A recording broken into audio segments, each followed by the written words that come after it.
almost 100 days. Sadly, been up since 4 a.m. Oh man, I'm so sorry, Drunken Monkey. Yeah, I didn't get to sleep till past 1 o'clock last night, so I feel for you because I couldn't get to sleep last night. Couldn't get to sleep last night, so I feel for you there. But yeah, we're almost at day 100. We're in the Raven Falls railway line. We're heading over towards Coastal Highway soon. I'll show you our gear when we get in to the game. We got our bearskin bedroll, as you can see. We're also equipped with our full set of gear. We don't have any underwear, but we have a rabbitskin hat, rabbitskin gloves, deerskin pants, and deerskin boots. We also have the moosehide satchel, moosehide coat, and a bearhide coat. We got double sweatshirts. We got the combat pants. We got one pair of underwear, and we got the wool socks. I slept till 11 a.m. today. Nice. Some days I wish I could sleep till 11 a.m., but that's just not in the cards for me. All right, so we got a lot of stuff on us. The one thing we don't have a lot of right now is food. I don't think, do I have much food here? Nope, I thought I had more food here, but I do not. Whoa, it is cold. That is a nasty blizzard out there. I do have I already got the distress pistol here. So we're good there.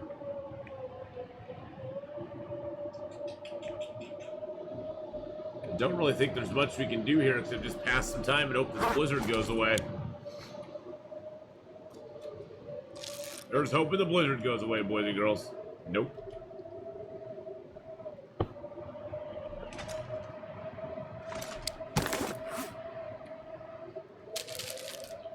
I guess we'll eat that. I wonder how many arrows I have. That would really determine whether we're going to coastal or not right now. Okay, I have a crappy bow and a good bow. Got some feathers. Got my shafts and my arrowheads on me. All right. Oh, blizzards are awesome, aren't they? Let's head back to the Carter Hydro Dam real quick. Jeez Louise.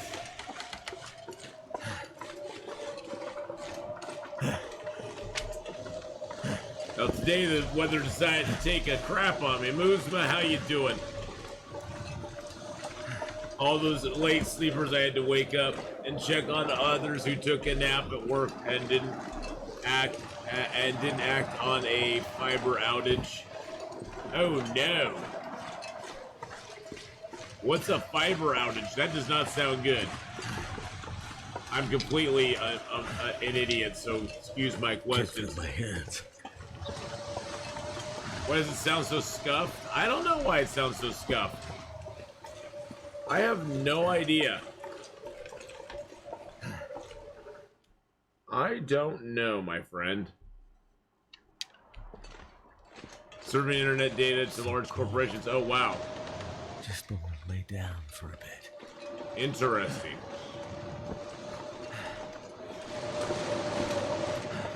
I don't know why it sounds so scuffed on stream. I will have to ask my tech guy about that. Asking me tech questions never works because I don't know anything about tech, so.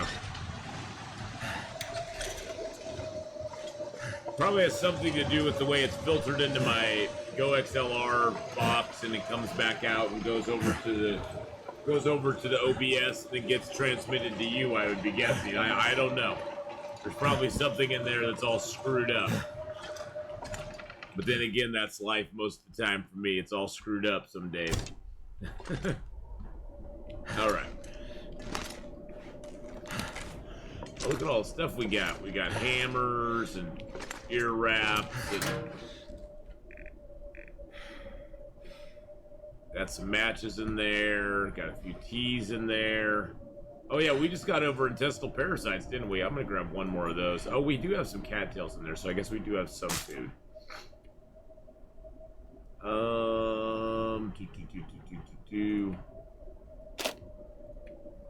Leave that. We'll take that with us. Oh, that's something we could do.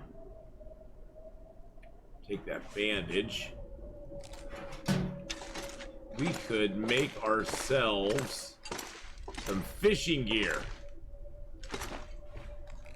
Alright, I got the birch and the feathers in there. Do I have any metal pieces? No.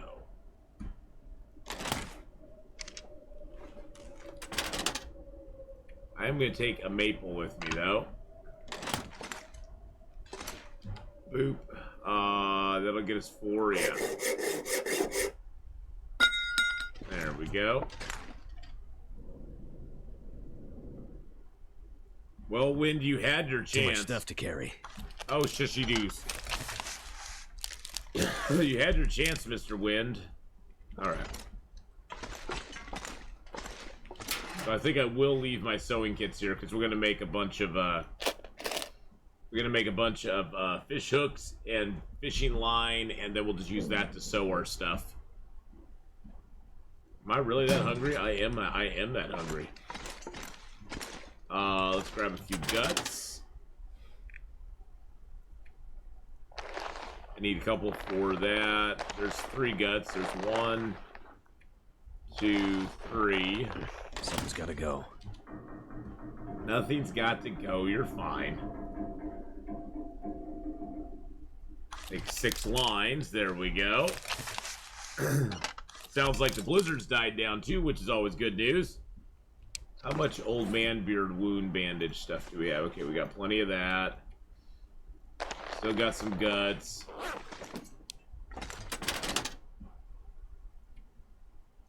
Throw that gut back in there. We got enough guts to make another bow if we really need to. I can just make the fishing tackle. Oh yeah, I can just make it without being at a bench. That's always good. Like that. Alright, so we have enough to make more. Okay, cool. Alright, so how many sticks do I have? 25. Okay, we should have enough sticks. A little bit of coal. Need a couple of these. Trooper Barry! 7 months! That's almost half a year. That's over half a year.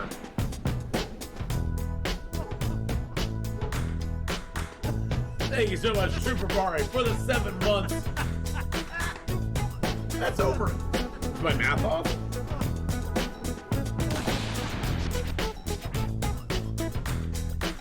Is my math off? I think that's over half a year, isn't it? I think it's over half a year. Barry just resubscribed for 7 months. 7 months? That's almost half a year. It is almost half a year. It is almost. It's like it's half a year. It's sort of like half a year. It's sort of like it's almost half a year. But how you doing, Trooper Barry? Thank you for the 7 months. Let's get some points out to everybody there. Get some sub hype up in chat. Much love, much love. Peace and love, peace and love. I'm gonna leave that there, actually. I've never been accused of being one of them mathematicians. Mathematicians? You know, those mathematicians, you can't trust them. You can't trust the mathematicians. Because it's all sleight of hand and trickery. Trickery, I tell you. Alright. Hopefully we'll get a deer over here. That would be great. I'd like to have a little bit of meat stored up in the ravine. Maybe 2 deer would be nice. You never know. Maybe 2 deer. We will see. Hey, Snake Doctor. Hello, hello. Good evening, good morning, good afternoon, and good night. It could be any of those things, to be honest.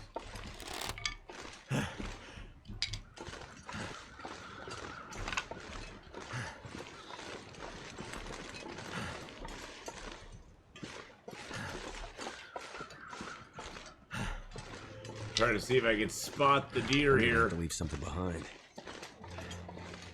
Usually they hang around this rock up here.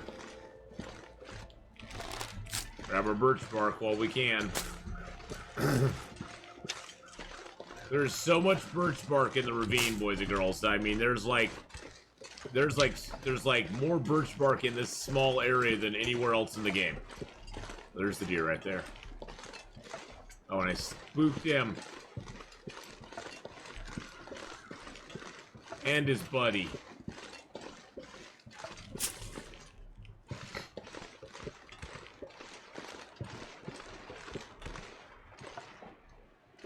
We're gonna try to sneak up on him. Also, hi, Ath. I bring greetings from August. Early returns indicate it's dark and stormy. No.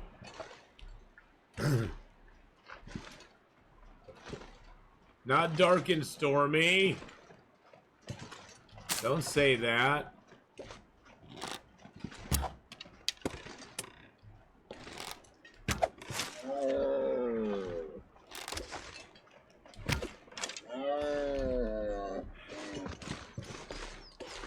Had a bad shot there.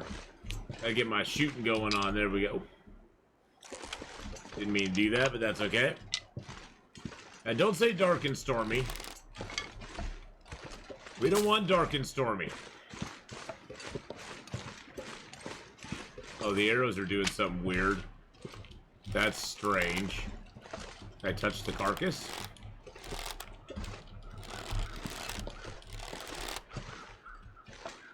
Oh, that's weird. It's like something's weird with the targeting right now. I don't know why. Very strange.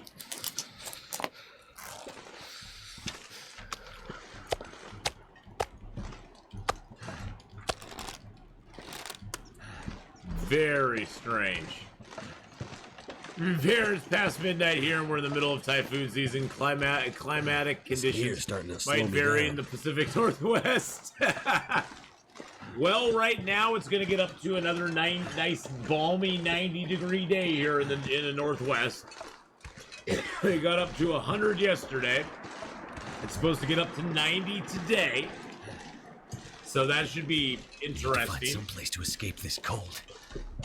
Yeah, well, we're going to carry some meat stuff over here. So you just chill out, buddy. What's my strategy for using the crampons? Seeing how we can't repair them? So what I do, Snake Doctor, is I put the crampons on the inside slot. I had them on the outside for a little while because I was protecting my head wrap. But now that I have the moose-hide satchel, I wear them on the inside. I give up the 10% protection for the 0% protection, but I give up the 10% protection and the 70% wet-proof so that they don't get damaged. Now, if they could be repaired, I would put them on the outside and get the extra protection, because with those on the outside right now, I would have 61% protection. But they can't be repaired. That's the only thing that sucks, is every time you get in a struggle with them, they're going to, well, that used to be the case, Snake Doctor. Back when they first came out, you had to have them equipped on the outside. Now you can have them equipped on the inside and you still get the sure-footed bonus. So you can equip them now in either slot. When they first came out, though, that was true. But that has changed. They used to be that way. Much to everyone's frustration. Especially since they can't be fixed.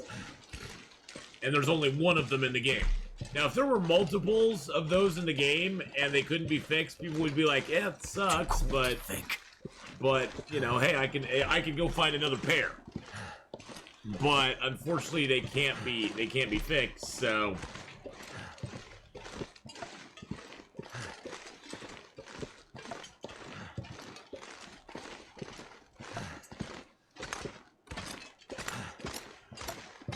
it's the slow walk of shame. I wonder if I can get a Maglins fire started here.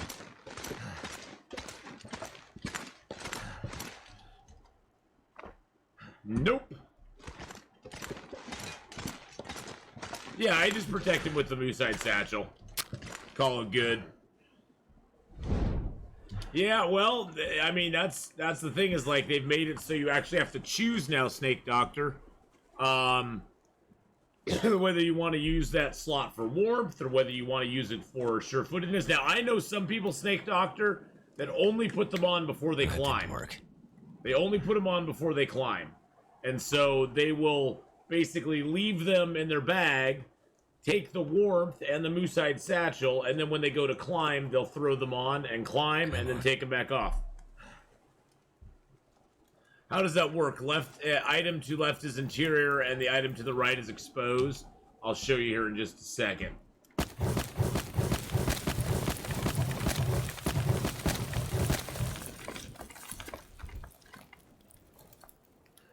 So on your character model, basically anything that's close to his body is technically interior clothing. The stuff that's on the outside is exterior clothing for the purposes of, you know, being basically the accessory slot goes outside, inside, outside, inside. Now the torso actually has 4 slots. It goes outside, and then that's the next layer, then that's the next layer, and then that's the next layer. Same thing on this side. That's the outside, and then the layers go down in that fashion. The feet layer goes with that being the outside, and then that, and of course the hands, there's only one hands slot, so that of course is an outside item no matter what.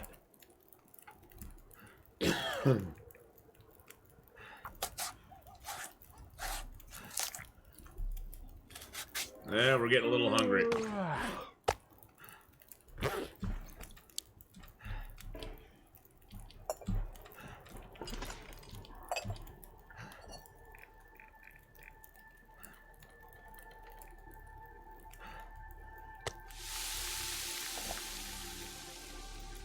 I'm gonna eat one cattail just to stay ahead of it.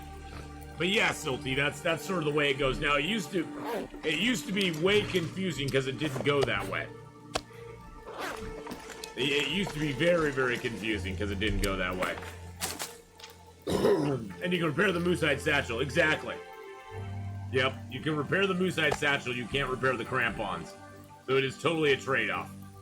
The thing is that you can just do it however you want. I mean, you can wear stuff however you want in the game. There's no right or wrong way. There's just positives and negatives to, you know, wearing certain items and not wearing other items. Oh shoot, what am I dropping that for? I wanted to drop that and those.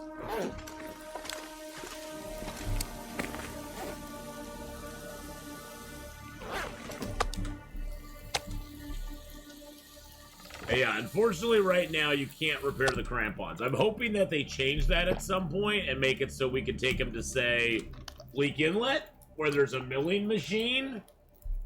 I don't know. And repair them there. I don't know why. I don't know why they didn't do that in the first place. That just seems like that just seems like the logical jump, doesn't it? That, oh, we already have this thing in the game that can repair knives, hatchets, guns, hacksaws. Why not make the crampons repairable there? It made no sense at all.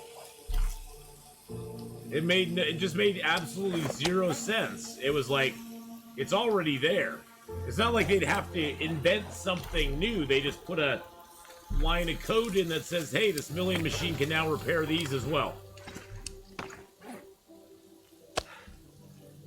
But maybe that makes me a genius. I don't know. Maybe I should go to work for Hinterland, right? No. That's okay. They wouldn't want me. Too heavy. They wouldn't want me. I'm American.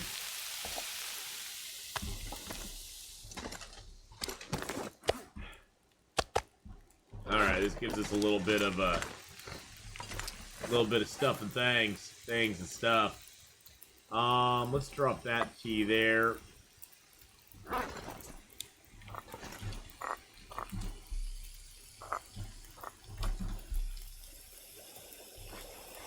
Did you just swap out your crampons for the technical pack? The technical pack doesn't take a slot. That's the one nice thing about the technical backpack. It does not take a slot. The technical backpack, it just goes on you and it's done. So you don't actually have to use a slot up for it.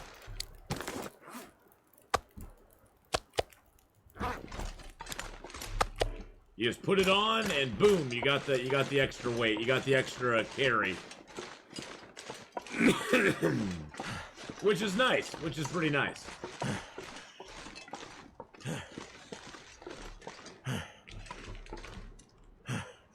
Targeting is kind of weird today. I don't know why.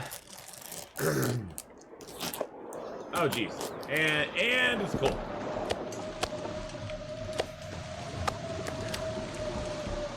And it got cold all of a sudden.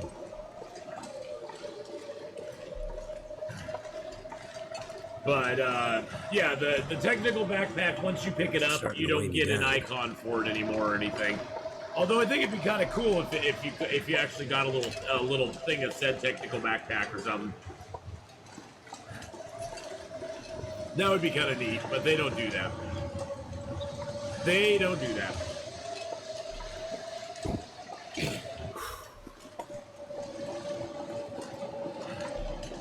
And we're slowly walking back to the cave now. Slowly but surely. Hey, Psychotic Deer, how you doing? Speaking of deer, I just killed 2 deer, Psychotic Deer. I'm sure you're very sad. I'm sure that'll make your day very bad, right? Wait. I'm so cold, I'm warming up again. We're warming up again.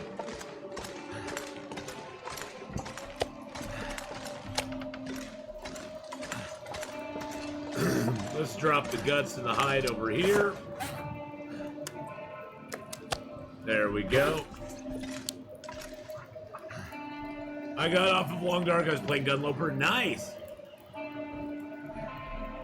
Yeah, Gunloper can be kind of a fun intermediary between Interloper and Stalker. One and only had hurt his back really bad, I guess. One and only really hurt his back, Snake Doctor, and he has been off. He's been off, but he's recovering. So hopefully he'll be back soon. One and only, if you guys don't know, is an amazing Long Dark streamer. Loves doing some crazy challenges and stuff. But great all around dude too, so.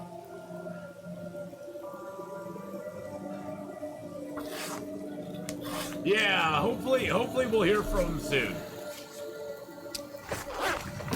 I'm not gonna be able to carry this load for much longer. You'll be able to carry it, my friend. Don't you worry your pretty little head over there. Hey, Elry, how you doing? I think One and Only is still pretty active on his Discord from what I hear. I'm the worst because I'm never on Discord. Unless I'm reminded of it.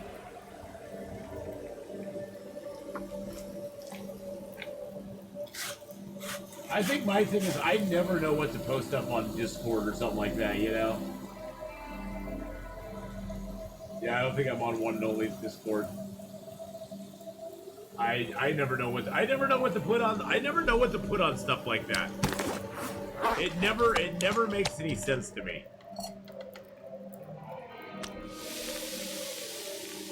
I know you're supposed to just like post like random stuff. And good morning, Ellery, by the way.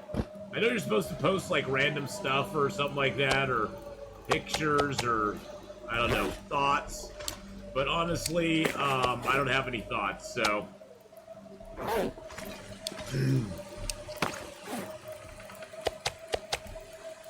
I do know the stat for the revolver and rifle skills. Stat for the rifle and revolvers. I set a personal record date, level 5 archer, on day 37. Previous record was day 44. Oh, very nice. Very nice. That's very cool.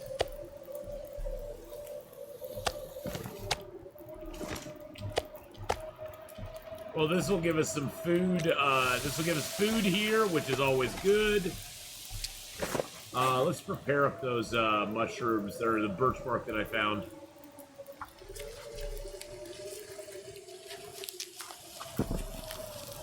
Set up a gunloper with all my tools. I'm waiting on saplings to cure and get some fur clothing together. And you got 10 arrowheads. Very nice.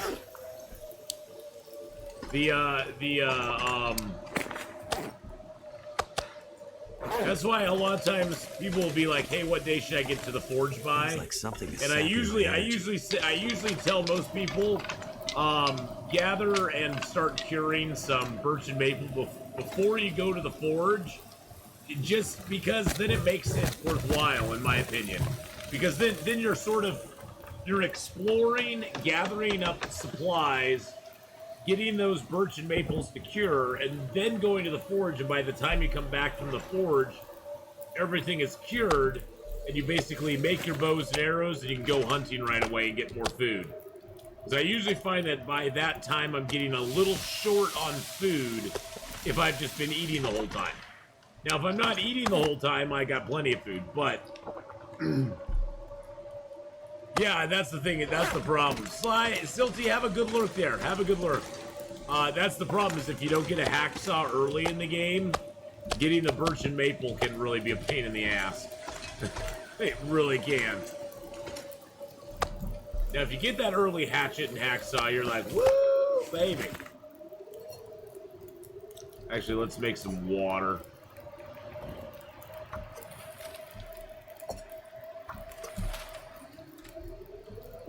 Sleep for an hour. But yeah, getting those early birch and maple is really nice. Just need a can opener. I have a lot of food in my pack. Well, if you have a knife or a hatchet, Psychotic Deer, that will open the cans without smashing them. I might have to drop some gear. So if you have a knife or a hatchet, you're totally fine. Now, it does wear down your knife and your hatchet a little bit each time you use it. But it doesn't really affect it that much. It's pretty negligible, let's just put it that way. So yep, can openers become kind of a thing of the past. Find a place to rest. They become yesterday's worry. It's still fun to find them, but hey, Hell Nuggets, how's it going, bud?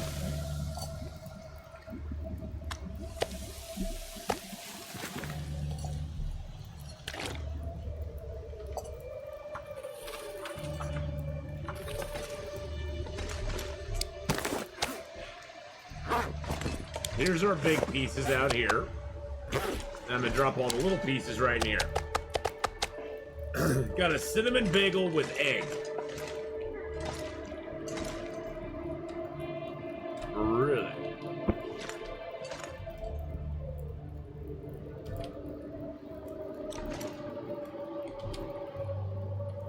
This might boil off our water, but I'm not sure.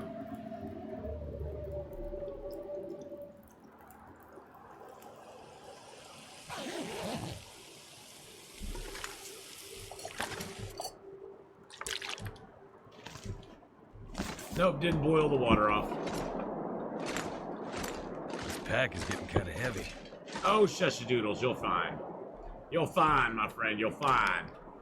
We got lots of water. It's awesome. I bet. I like anything with eggs. Steak and eggs, bagel and eggs, bread and eggs, bacon and eggs, sausage and eggs, ham and eggs, eggs on toast, eggs between toast.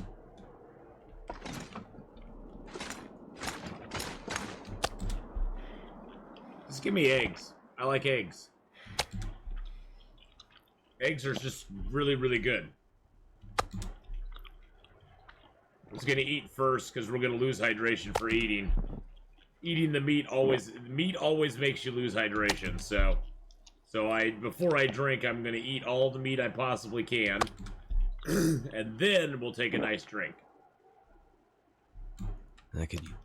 Shh. Well, stop the complaining. Gosh, already with the complaining, I could really use a drink.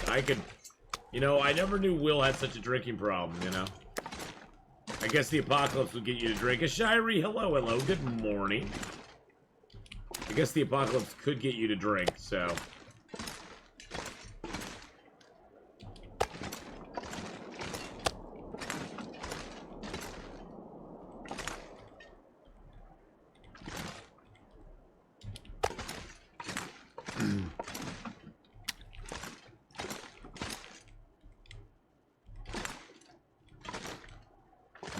The only thing that's missing is bacon, but unfortunately the bacon we had didn't get used fast enough and I had to toss it out. Oh, a waste of bacon. How dare you? Hey, Blades CJ, how you doing, buddy? Blades, how's it going today? So just for everybody coming in, we are on day 100. Actually, we're probably on day 101 at this point, to be honest. I need to drop something. Let's see, we're on day 102. 102. We're heading over to Coastal Highway. We haven't been there yet. We haven't been to Coastal or Desolation Point yet, so we're heading over there. We so far have skills of Carcass Harvesting 5, Cooking 5, Fire Starting's almost a 4. Archery's at 5. Mending is at 3. We've got all of our... Oh, thank you! Zero Snake Doctor cheered X50. You've got 2 cured Beck signs and enough gut. You're early game and haven't crafted anything. Do you start on the bearskin coat or go for the bedroll? TLD dilemmas. I would go for the coat. For a couple of reasons. The game, the coat is good for the warmth. I mean, the coat has this massive warmth. The bearskin coat also wears down very slowly. And the bedroll, if you make the bedroll early, you're going to kind of be chasing bear hides for the rest of the game. Just trying to get bear hides to repair the bearskin bedroll. Now, later in the game, the bearskin bedroll can be very nice. Because you'll have bear hides laying around the world, and you're like, I don't care, I can repair it whenever I want to. Early in the game, I think it's better to make the coat, but that's just my call. Stream for 7 hours, now it's time to chill and watch some more season players. Well, Blades, good to have you here, buddy. I don't know if let me make sure I've gone and followed your channel there. Let's give Blade CJ a little shout out there. Bam.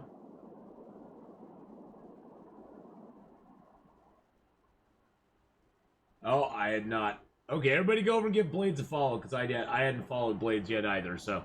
Go give Blades a follow, boys and girls, and catch Blades when Blades is on sometime. Of course, my friend. I always follow people. Can't guarantee I'll always be watching, because I don't have a lot of time, but I'll give you a follow for sure. For sure. For shizzle. I got enough sticks and coal. What's our weight? 44? Let's go over a little bit. Wonder if I can drop any of this gear. No! Alright, off to Coastal Highway we go, boys and girls. But we got all of our gear. We got our deer skin pants and boots. We got our rabbit skin hat and gloves. We got our bear skin coat. We got our moose skin coat. We got our moose hide satchel. We got our bear skin bedroll. So we're pretty well set up for the rest of the game, pretty much. For the rest of the game. We also, on us right now, we have, in addition to the 18 arrows I have another 6 arrowheads, 10 arrow shafts, as well as a maple, a couple cured guts, and 29 feathers. So we're pretty good. You have cured moose hide. Zero Snake Doctor Enough gut. 50. Follow up dilemma question lol. Oh, that's an easy one. Enough gut. You're still early game. Do you craft the moose skin coat, or do you go for the moose satchel? Always the moose satchel. Thank you for the 50 bits as well. Appreciate it. Thank you for another 50 bits. Always go for the moose satchel first. Reason being, there's lots of things you can make coats out of. You can also get really good coats in the game. There's only one thing that gives you 5 extra kilos of carry space, and that's the moose hide satchel. That's the moose hide satchel. Period. So I always go for the moose hide satchel. Do you think bearskin coat and Mackinac combo is a good choice for wear? Of course, yeah. Oh, if you don't have another coat, either if you have a bearskin coat and you don't have another made jacket, if all you have is a bearskin coat and no moose hide coat or wolfskin coat, I'd go for the Mackinac. The alternative to that is you could kill a bunch of wolves and just make a wolfskin coat. Wolfskin coat's good. Wolfskin coats are actually really good. And the thing I like about wolfskin coats is that they're very easy to repair because there's tons of wolves around. You can leave wolfskins scattered all over the world. And you can just go from place to place and fix it.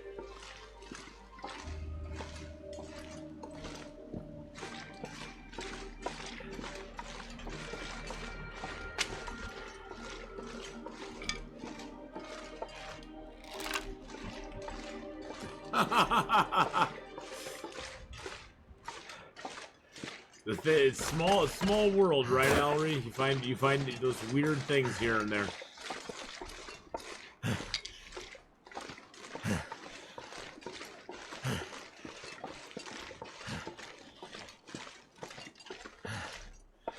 Wolfskin plus bearskin coat combo, wolfskin outer layer. Sure, yeah. It's all personal preference too.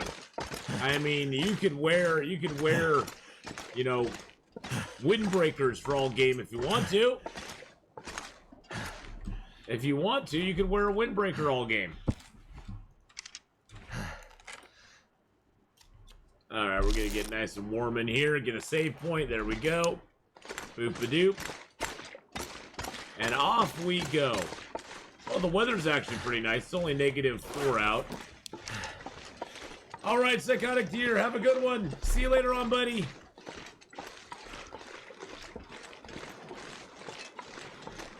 So we're going to go over to Coastal Highway. We're going to go down the river, see if we can get the bear.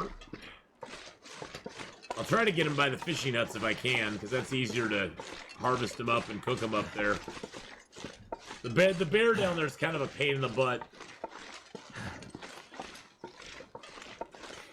You just told my kids about CJ's name, played CJ, and they were like, for real? Today I started a new Loper run, so 4 days in, and I've only traveled from Pleasant Valley to CH. I found 9 boxes of matches, extremely lucky. PV to CH, yeah, you could easily, yeah. That's really good luck. You must have got some good free matches. I only have 24 matches on me right now.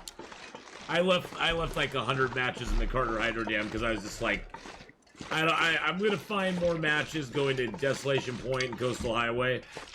Because Coastal Highway, there's only one guaranteed box of matches I have in Coastal Highway. And that's in the Lookout Tower is a guaranteed box of matches. The rest of them you just have to find. And Desolation Point, really the only real guaranteed matches are in Hibernia. And the rest of them you have to find, but yeah. But yeah, it's true, Blades. The matches are out there, you just have to find them. And it sounds like you have. A solution to the crampon problem would be the ability to craft them, but only after you find them in Ash Canyon with a blueprint to unlock. Now, I don't know if they'll do something like that. Hinterland is real cautious about adding too much crafting to the game. Because they don't want their game to become a craft your way to survival game. Which, there's nothing wrong with craft your way to survival games. That's just not their vision for it, I don't think. But somebody may come out with a mod. Somebody may come out with a mod like that for it. It wouldn't surprise me. Got the farmhouse and lookout matches, the rest are all lucky. Yeah, totally. Still got sleep in my eye. Still got sleep in my eye. Hey, Mel, how's it going? Anybody want a cuppa? Oh, I don't drink coffee, so... I got Sobe, it'll get me through.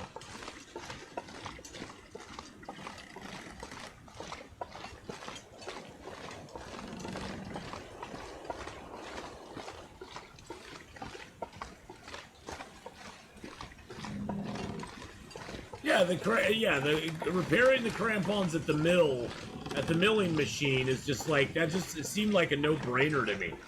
It's like, why not? Why not?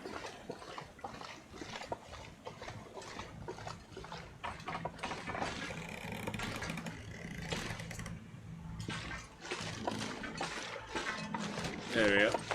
The game had a randomized map where you never knew where the good items are. Would you like it? Oh heck yeah! If they randomize loot, I've been asking them to do that for years, Patchup. Randomized loot would be great. It'd be very interesting.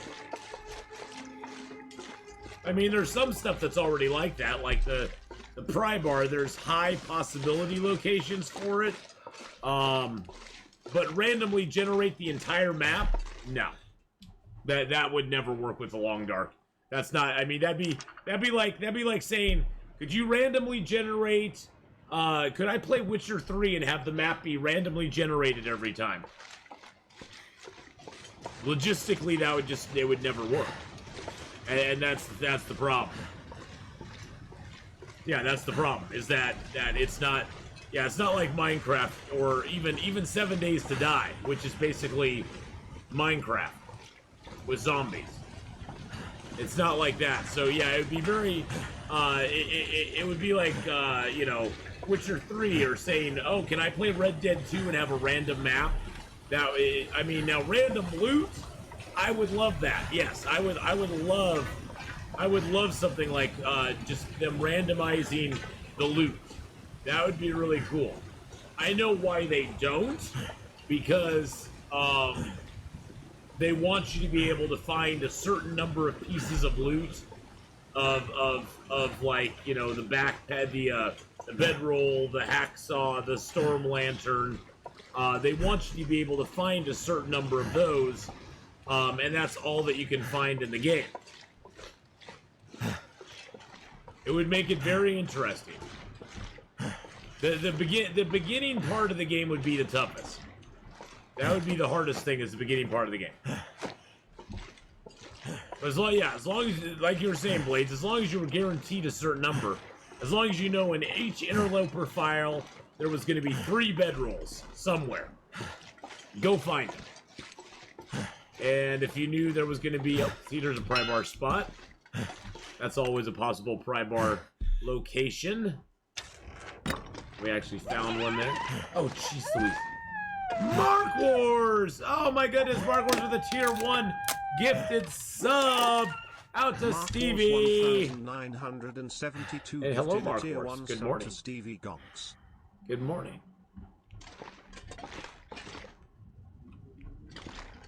Good morning. How's it going?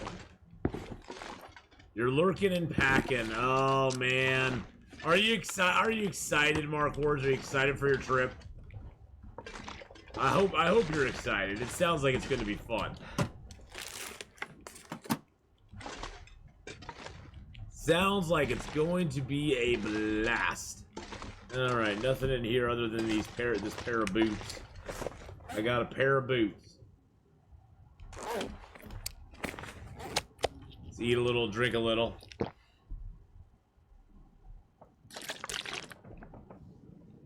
Well, Mal, if the tools, if certain tools were not guaranteed in the game, people would. See, that's the thing, is there's things in the game that rely on you getting a hacksaw. You can't. There's certain actions you cannot take in the game without a hacksaw. So, yeah. They have to have certain things. You can't get into things without pry bars. There's certain things you can't do without a pry bar. There's certain things you can't do without, you know, the hacksaw. You can't do. It wouldn't work if they did that.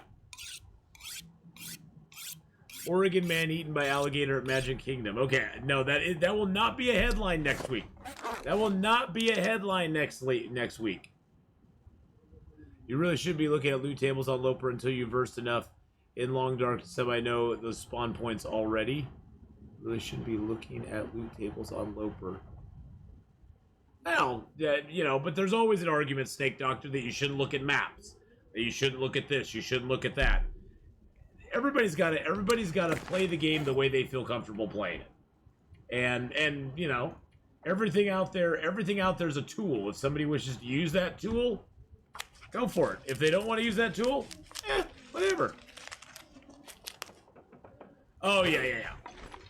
It'd be more realistic. Well, yeah, but no game is completely realistic. But I understand what you're saying, Mal. Hey, Serene, how you doing? I'm happy to be here. Whoa. I guess it thought I said Siri, but I didn't. That was weird. That was weird. But good morning, Serene Living. All these wishes could be granted with custom settings. Well, there you go. There you go.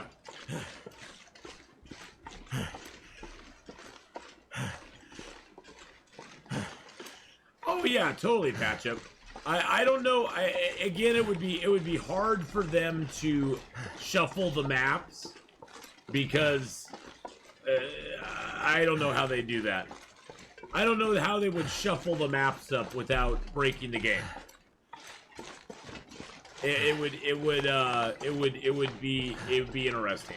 Sadly, they haven't expanded a lot with custom game. Yeah.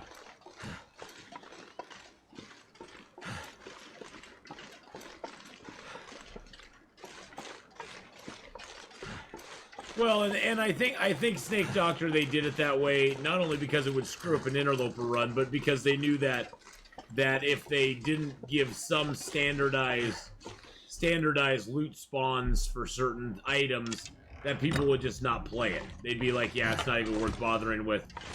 They basically start the file, see if they got a good spawn point and good loot, and if they didn't, they just quit the file and start again. And really, this game is about exploration more than anything.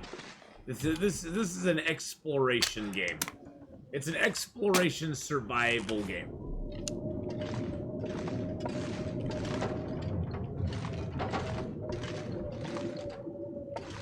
Hey, look, it's a lamp.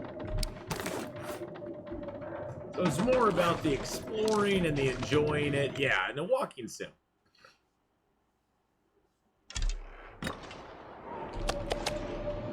Well, Mal, you can always play on Dead Man.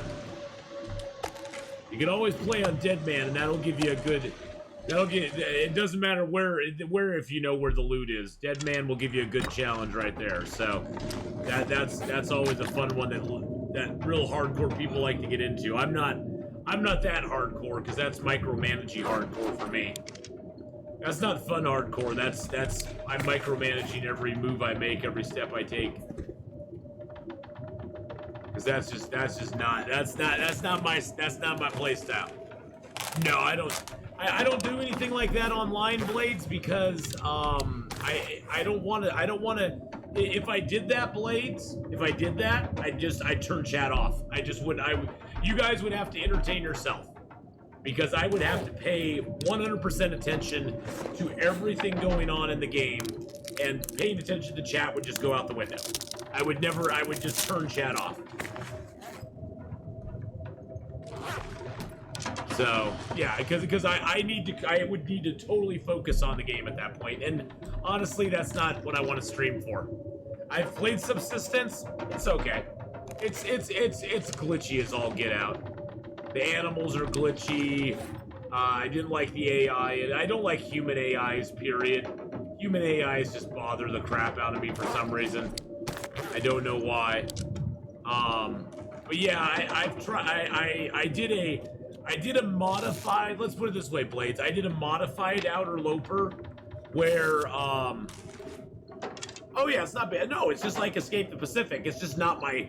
It's not my jam.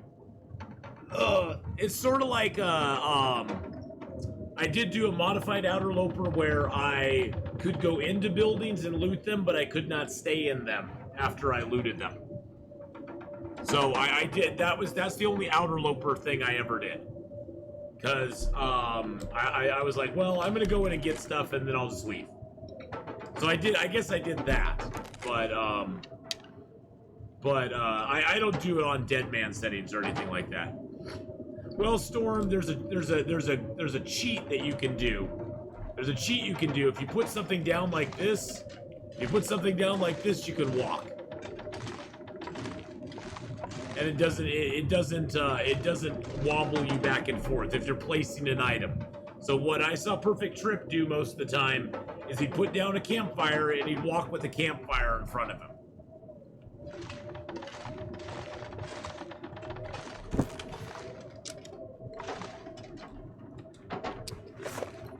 How have you been liking Eco, Mal? I've heard good stuff about Eco before, or Echo, or Eco, whatever it is.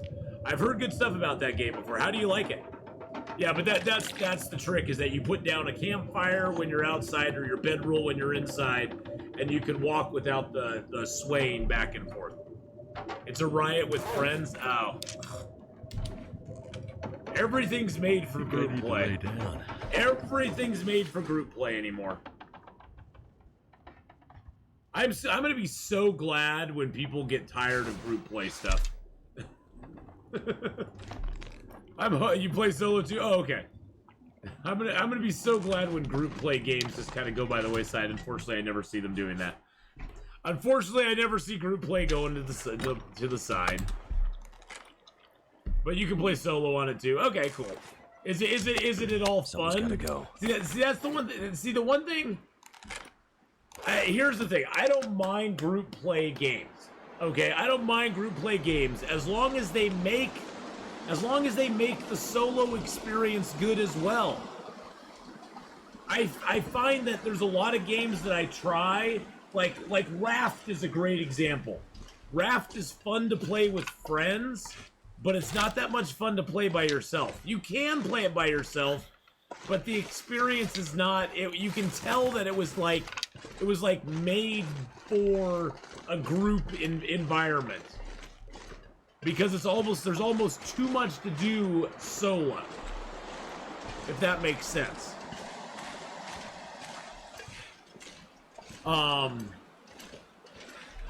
So yeah, it's just I really like it.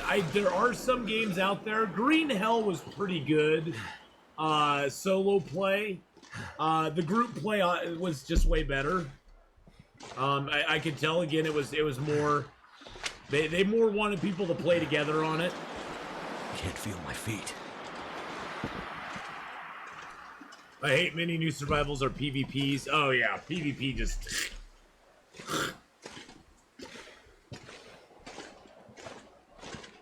The forest I guess would be a good solo game. I never got into the forest though. The whole cannibal thing just made me go ugh. Ugh. Cold. And the AI, the human AIs in that are just so. I wish they would update that game with like Red Dead Redemption AIs or something, and I might actually be interested in it. But I don't know what it is about the forest. I didn't dig the forest. I just didn't dig it. I think it's one of those. I think the forest is one of those games where if I had played it when it first came out, I might have nostalgia for it. But I never played it when it came out, so I have no nostalgia for it.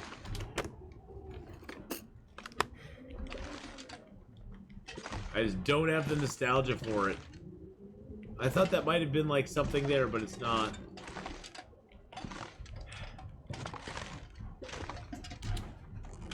Yeah, Valheim is doable solo, but it's built for co-op. Valheim again is one of those that they definitely wanted the co-op. They definitely wanted the co-op.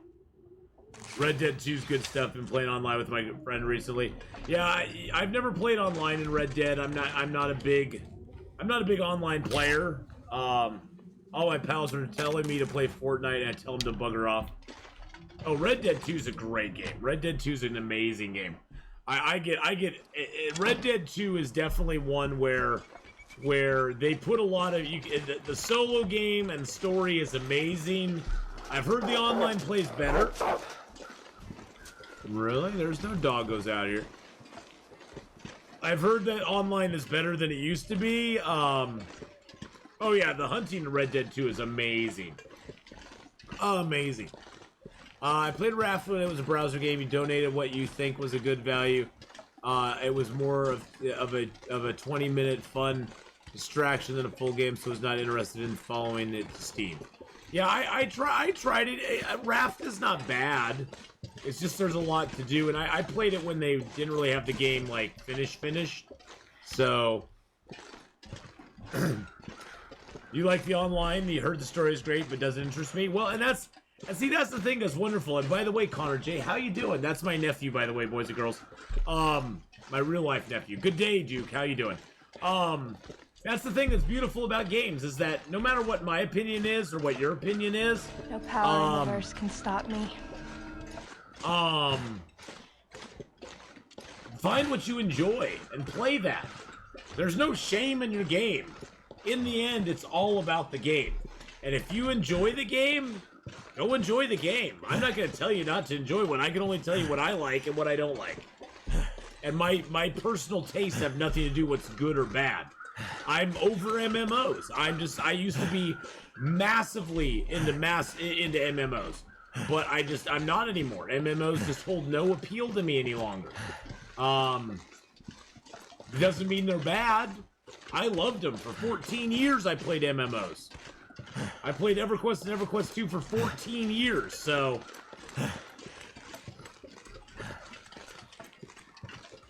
You just got Raft. Should you refund it before you play it?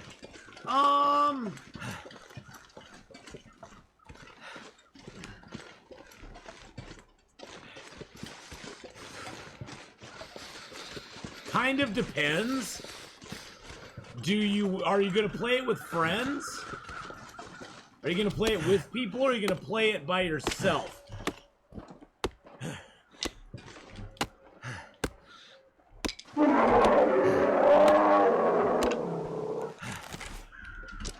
Thank you for the Bear Podcast, by the way. I was looking at chat right as that happened. That's why, all I've played recently is Power Wash Simulator. It's my life. Exactly. That's the thing. You find a game like that, you get wrapped up into it. Just like I've been loving Horizon Zero Dawn. That's why I've been playing so much of it. What pisses me off about most Rockstar is that even though I never play Red Dead 2 or GTA Online, seeing constant new updates for 8-year-old GTA Online just makes me so mad when they should be updating Red Dead 2, making GTA 6. Well, but see, the thing is, Gaming Charlie, they're still making money off. They're still making a buttload of money off GTA 5. So why should they? They're like, why put all that development into a new game when we can just update the one we have? And I mean, GTA 5 is like printing frickin' money. They've made so money off of GTA 5. They've made so much money off GTA 5 from what I hear. So why would they ever want to make GTA 6? Why would they ever give us an update why would they ever give us a DLC for Red Dead 2? That's the one frustrating thing. That's the one frustrating thing. Is that they won't give us stuff because they're making a lot of money on certain things.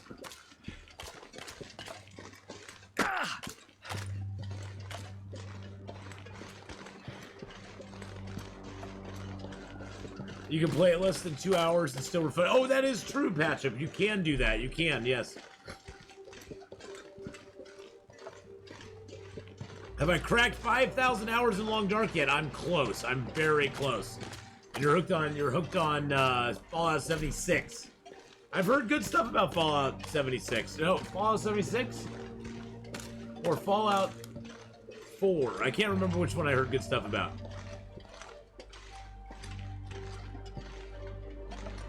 I've been fighting Detroit on the PS5. Interesting. Oh, Detroit Become Human? Oh, that's a great game.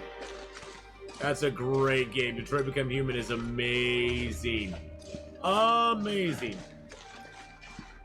GTA 5 is second best selling game on online of all time, next to after Minecraft.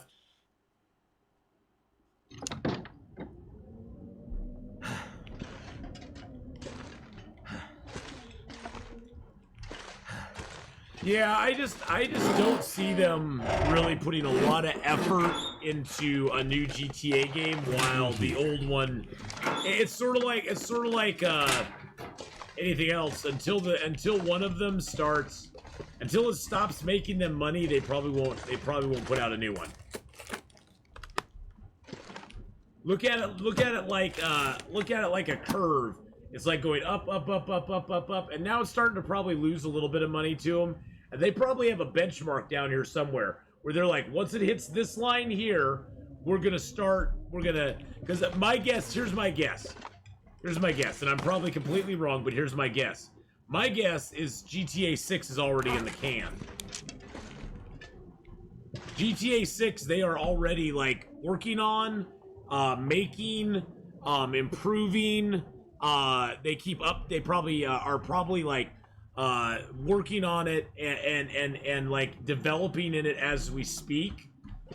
But they aren't going to say anything about it or do anything about it until GTA 5 isn't making the amount of money they want to make. And then they'll be like, oh, look, we got GTA 6 coming out. Woo! You know, and that's the thing is like they'll hype that up because that'll be their new moneymaker. They'll be shaking their moneymaker at that point. They're close to finishing GTA 6 from all reports. Probably released till 2023, 10 years after 5. It's just unacceptable. Yeah, but the problem is, it's not unacceptable to them.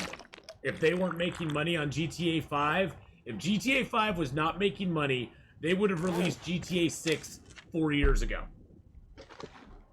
They would have come up with it and released it 4 years ago. If GTA 5 wasn't making money for them. I mean, they're a business. They're a business. They ultimately, like Kevin Smith told us about Netflix, they don't care if you like it or not. They don't care. They've already got your money. They don't care. Thank you, Kevin Smith, for shining the light on Netflix, by the way. They don't care. You don't like something? They don't care. And it's sad. I mean, I wish they did, but they're a big AAA studio. And I wish they did care. I wish Rockstar did care. They don't care that I want a Sadie DLC for Red Dead 2. I want a Sadie DLC for Red Dead 2 so bad. If they could give me anything, all I want is a DLC for Sadie's Adventures. Where you get to ride around as Sadie and do stuff. Good lord, that'd be awesome. That would be my dream. But yeah, they just don't care. They don't care what I want. As long as they're making some money. But yeah, I understand I understand your frustration, Gaming Charlie. I totally do. I totally do. But enough people need to stop playing. Enough people need to stop playing and stop supporting it before a change will happen. Once that happens, they will, you know, step it up and bring something else out. But until it does, unfortunately not.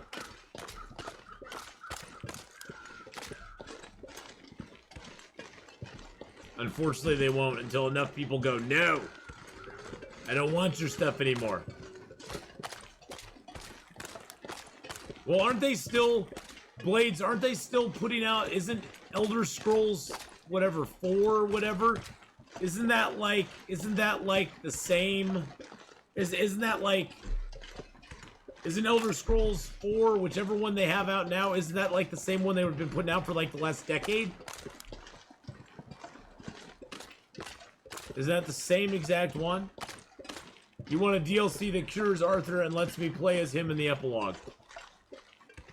Nice. Nice. Rockstar's one of the most dependable game studios, I mean the mainstream ones, and Naughty Dog. I used to be a big BioWare fan. Original Mass Effect trilogy is one of my favorite series of all time. As the story goes, Mass Effect's a great story. Game-wise, I'm kind of meh on it. I never played them when they came out, though, so I have no emotional attachment to them, unfortunately. and they're more FPS than anything else. I mean, they have story and they have like you know, choices and stuff like that. It's a well-constructed game. I just don't have the love for it that other people do. They kind of didn't give RDR2 a chance from the start with a year or two long delays in fixing online the way it should have been in the first place. Yeah, the online play is what they really care about with Red Dead 2, is making a good online community, because for them, the online community is where you know, that's where all the microtransactions and that sort of stuff can take place. And I know you can play it without microtransactions, but that doesn't stop people from making the microtransactions. Enough people make them to make them go, ah, that's worth it. I've never understood microtransactions, but I understand microtransactions from the standpoint of, if it gives you a good ability. Yeah, I don't mind micros if they're not required. If microtransactions are all cosmetic, I care less. Because everybody's on an even playing field. If there's microtransactions that distinctly give you a better, some sort of ability or power over another player, that's when I have a problem with them. But that's just me. The story ends, online just keeps going. And see, that's the thing I never understood about Red Dead 2. The story should never end. Why does the story have to end? Just because you finish up Marston's little hoo-ha scene, why can't you go back and... Well, for me, the story doesn't end because I just refuse to play as Marston. I just stick on Arthur forever.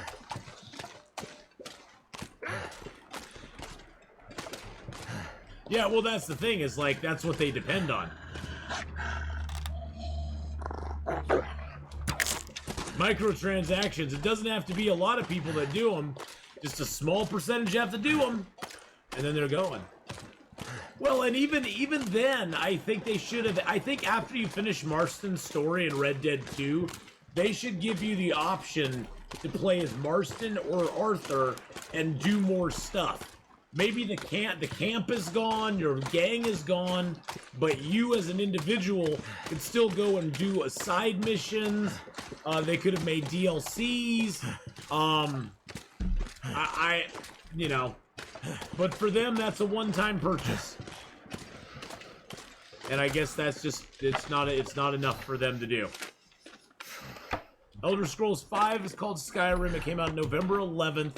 But all the mods make it playable to this day. Bethesda was the first big developer to allow true modding that I know of. They gave you a creation kit program to help you create mods for the game. Morrowind came out in 2002. That's kind of cool, though. Allows, I mean, it's cool for them. It's cool for players, and it's cool for them. It's cool for them patch up because they don't have to waste their time fixing their game and making their game better. They can let players do that. They can let people do that. It's cool for players because they get to modify the game the way they want. Exactly. I mean, it's kind of a win-win, honestly. It really is a win-win for both the developer as well as the player. Because yeah, because the players, from the developer's standpoint, they're like, hey, hands off the game, we're good to go. They can modify it all they want. We don't have to fix it. If there's a problem, let the players figure it out. And there's enough smart players out there who will do it. Good morning, Bex. How you doing? And for the players, it's great because they're like, ooh, I get to do whatever I want in the game. Well, they won't. The Long Dark is not moddable because the game's not done.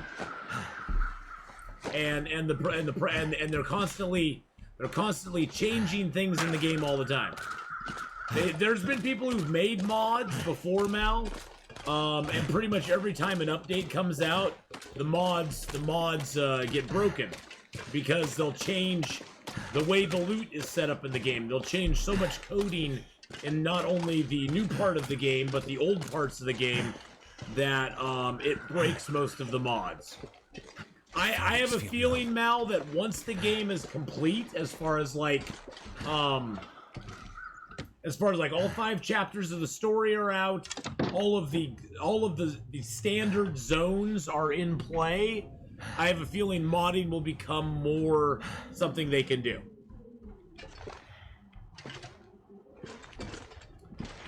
But I think also Raph purposely makes sure that he can break the mods, because I don't.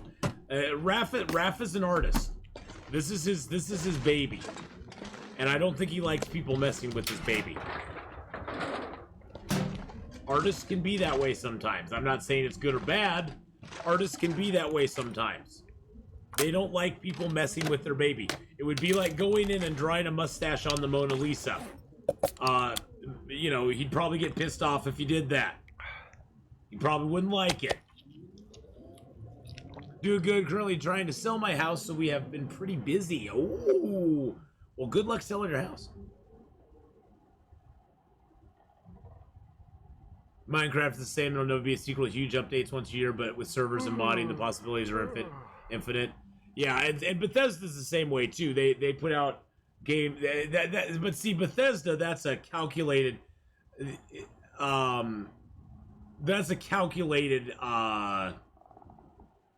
thing on their part. I honestly don't think with like Skyrim. I think Skyrim was I don't know. I don't think it was calculated. It just sort of was a natural evolution with Skyrim. I think Bethesda purposely is in some ways a little bit lazy. Unicorn Felicia, how you doing? And they know it coming out. I mean, it's become a joke in the industry that, you know, that their games are never really done. Yeah, there you go. No Bethesda games ever done. Exactly. But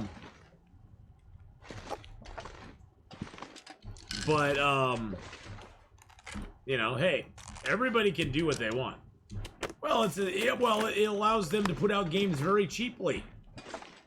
It also leads to debacles on their part, like Fallout 76 when it was first released, and a lot of people were complaining that it still had certain bugs that were in existence in the old Fallout games that modders had already fixed, yet they hadn't bothered to fix them in the new game that they were putting out.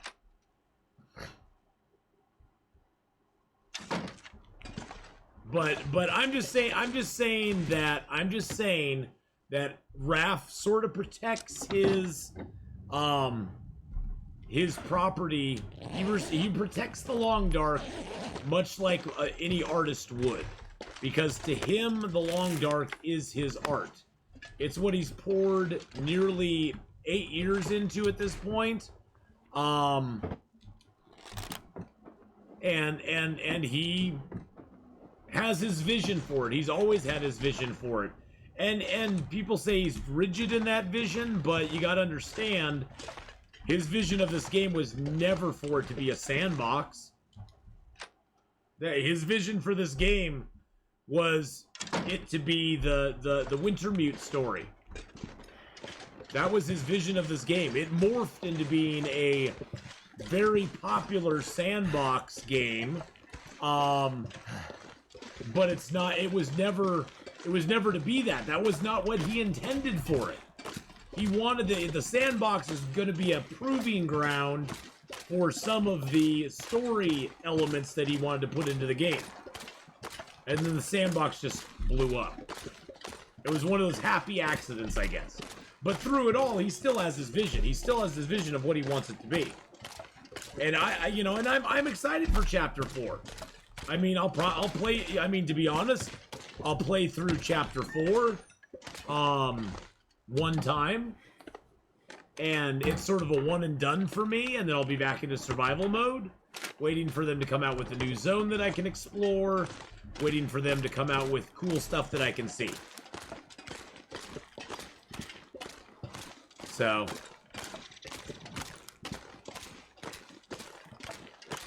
Every Bethesda game is buggy. Well, same thing with Horizon Zero Dawn, Mal. When they first ported Horizon Zero Dawn to PC, all I heard was people complaining about how buggy it was. That's all I heard is people were like, it's buggy, it's got glitches, it crashes, all sorts of things. So, you know, it's one of those things where, you know, a lot of games when they come out are buggy. Because sometimes they haven't really given it a hard test of what can break it and what can't break it. They haven't given it that real tough, true test of what can break our game, what will break our game. And the only way that gets, you know, sort of, you know, taken care of is when they actually release it and people start playing it, and then they start doing things that the developer never thought that they would do. The developer probably goes, oh god, I never thought people would do that. Oh, I guess we gotta fix that. Reason Mona Lisa is a masterpiece that with the microscope you can't see paintbrush marks. The rest is still a masterpiece, but the finishing work is on it is beyond the realm of human skill. That did it. I've always looked at the Mona Lisa and been like, okay, whatever.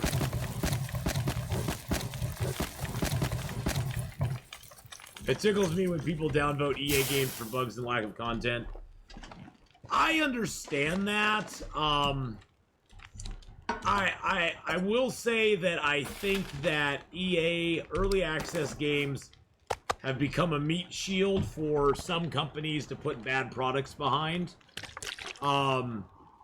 Just because some companies have no intention of ever bringing the game out live, and they basically look at an EA type situation as if we can sell a certain number of units and never have to release this game, never have to actually truly finish it, we've made money.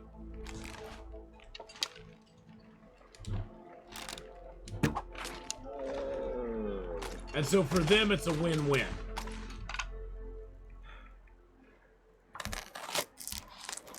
I wish it wasn't that way. That's why sometimes EA stuff doesn't work out so well. But yeah.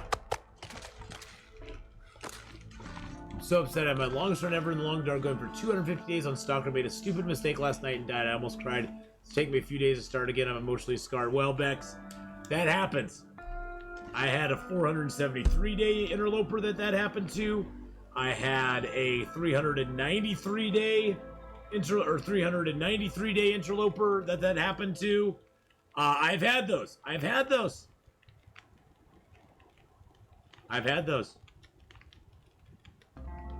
But every death is a learning experience, and at least, see, here's the thing, Bex. At least you know you did something stupid. I hear a lot of people like go, oh, it's so unfair this happened to me. And it's like, well, you probably did something along the way. Probably did something along the way that caused that to happen. Because every death we have in the game is our fault, one way or the other.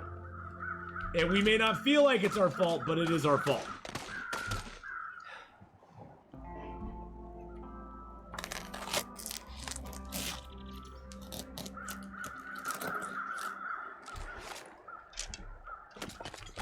And once we analyze what happened, what we did, I can barely walk with this much then gear. we can move on and we can go, okay, I'm gonna make sure I never do X again or Y again. Lots of EA games get abandoned and they're still selling copies, which should be illegal. Well, I think what they should have to do in that case, Mal, is basically say we have stopped development on this game. They should be forced to make a if they're gonna sell it, there should be like maybe a cap on what they can sell it for, maybe like $10, and then put a disclaimer on there saying this game is no longer an early access, it is an unfinished game. They should have to do something to alert the buyer of the game that there will be no further content for that game coming out. I don't see anything wrong with them selling it, as long as people are aware that it is what it is. They're not going to see anything else from it.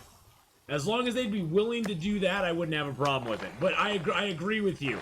For them to put out a game, or keep selling a game in quote unquote early access that's not being developed anymore, that's kind of scummy.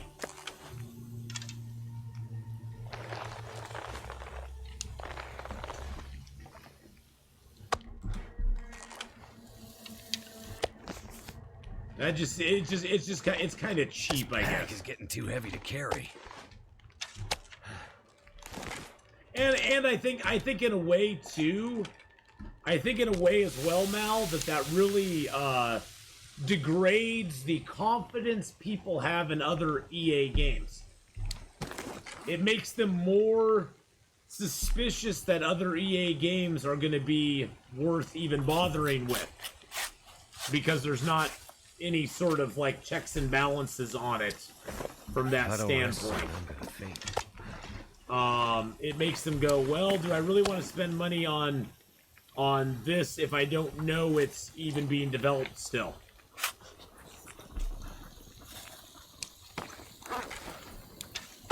Which I get. I mean, believe me, I get like that. A lot of gear. I get that. I felt that way with Stranded Deep. Stranded Deep for the longest time was in development. Did they finally finish it? Yeah, they did. After they took a nice long hiatus, and basically I lost any sort of interest I had in the game. And they never fixed things I didn't like in the game either, which just pissed me off.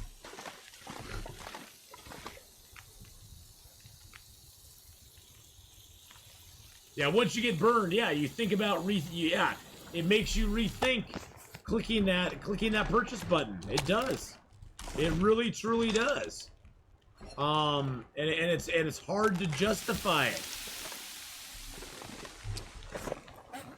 Well, but see, the difference there with 7 Days to Die is 7 Days to Die comes out with constant updates, constant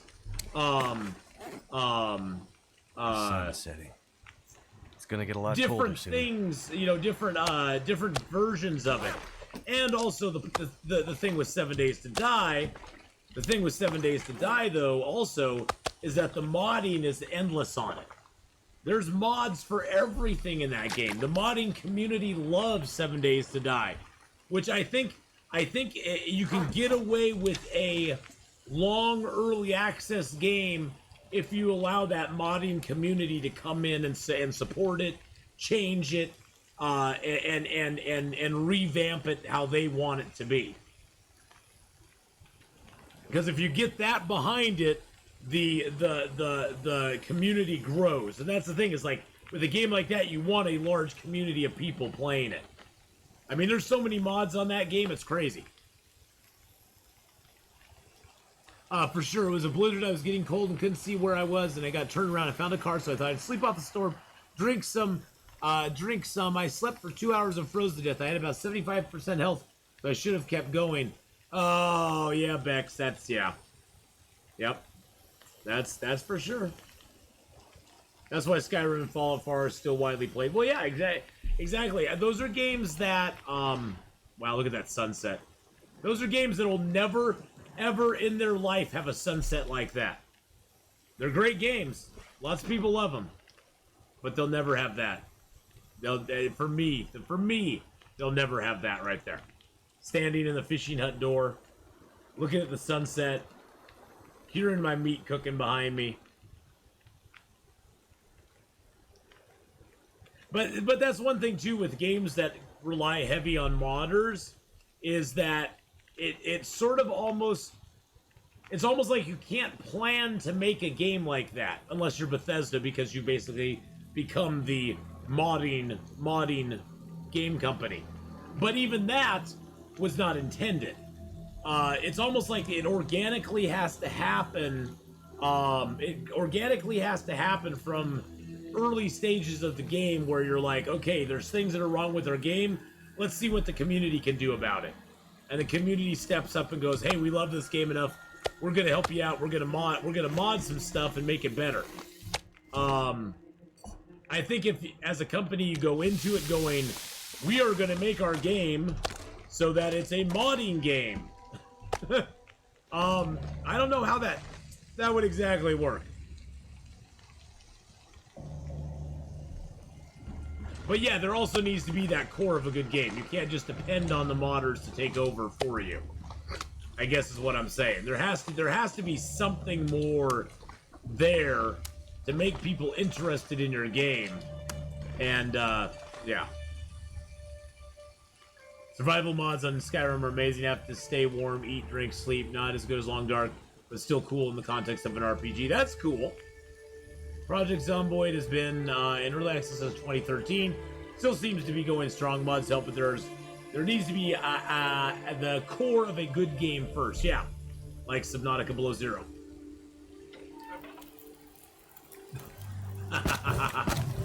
No, it's not. We've only been streaming for an hour and 28 minutes. I do not get to rant about Subnautica Below Zero yet. Mark Wars may not be here, or he may be here just lurking. But he may not be here, but I can't rant about Subnautica Below Zero until at least the 2-hour mark.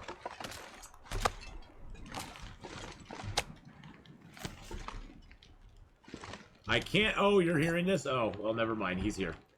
Oh, never mind, boys and girls. He's here.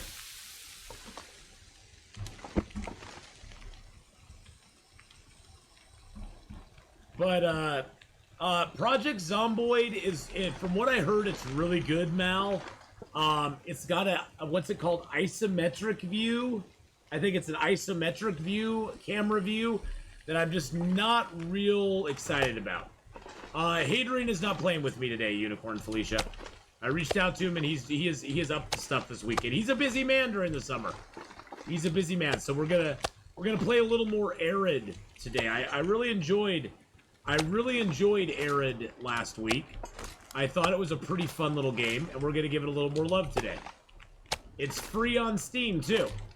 It's free on Steam. Hadrian, yes, I play on Saturdays lately. Mal, I've been playing State of Decay 2 with Hadrian. Hadrian's been joining my channel for a little bit. And by the way, boys and girls, even though he's not here, he's a great friend of the channel, so go give his YouTube channel a follow. Give him some love. He's got a lot of good content up there. Not a lot of new content, but he's got a lot of good content up there. And he's a good. Too much stuff to carry. He's a cool dude. Oh yeah, Hadrian's Wall, you bet.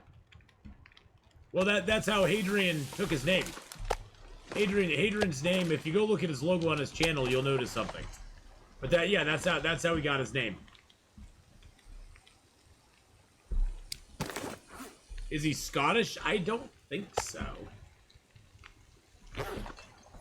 I think he just likes Roman stuff. I think he's just into Roman things, because I know when he plays Civ, I know when he plays Civilization, he loves playing as the Romans. So he's got a very good voice. Unlike me, he's got an amazing voice. That's very soothing and relaxing and beautiful. He's a beautiful man.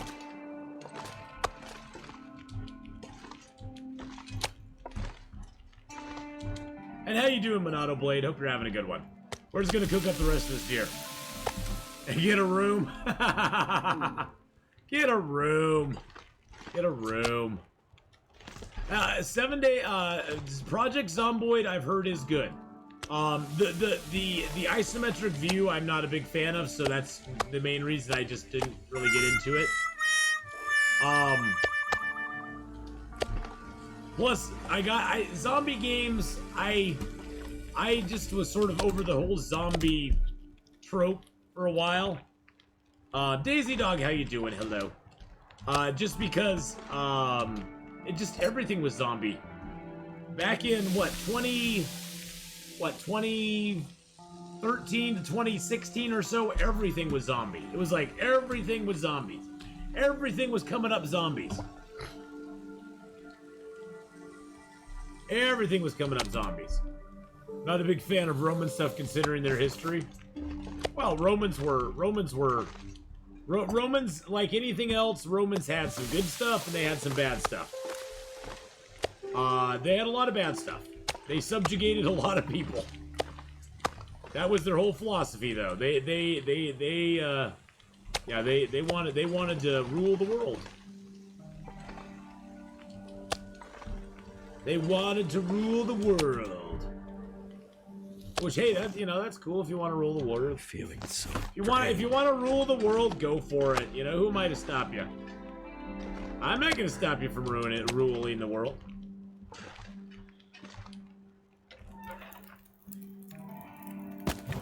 Who am I to say no to somebody ruling the world?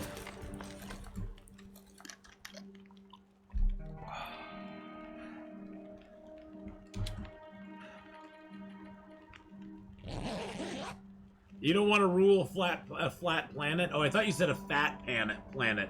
I was like, you don't want to rule a fat planet? Hey, we aren't all fat. I'm just a little fluffy. I'm just a little fluffy around the middle, okay? Jeez. What, you only want to rule a skinny planet? Is that what it is? That's how I read that.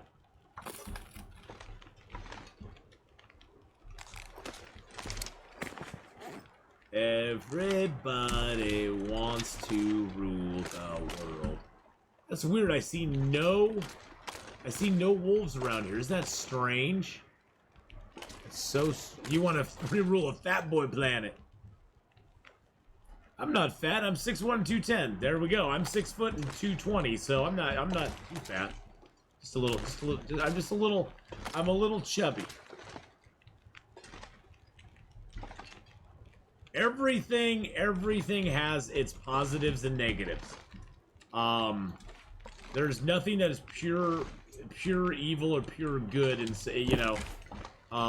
there's nothing really that falls into the one extreme or the other.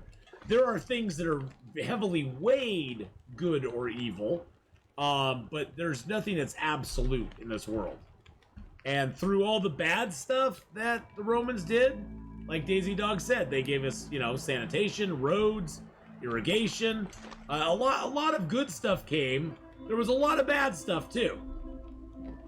Colosseums, torture, hanging people upside down on crosses, persecution of different stuff. But yeah, but they tried to take your land, exactly. So we didn't get any long dark news yesterday, but last night, I kid you not, I heard a playful scream outside. I turned my back and 2 baby foxes were playing in the backyard. What? So the timing is incredible with Interland now giving us news. Maybe a sign for next week. Maybe. Foxes are very cute. Foxes are very cuties. Here we have the majestic Atheenon.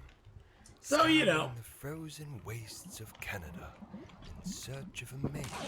If you listen carefully, you can hear his intoxicating mating call. Teacup! Teacup! Teacup! Teacup! Too heavy. Oh, shush.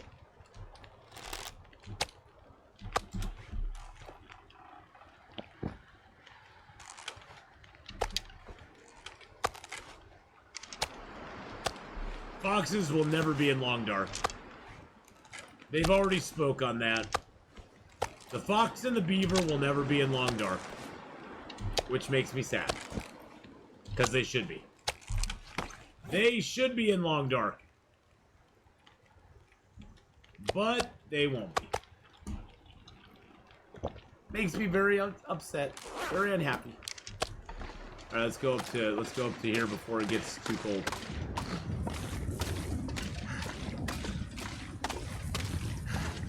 I know, he shouldn't be.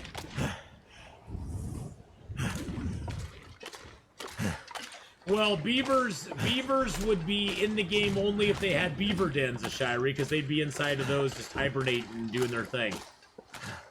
Never understood why they don't have bird traps to eat birds. Well, yeah. The birds drop feathers but don't do much else for us.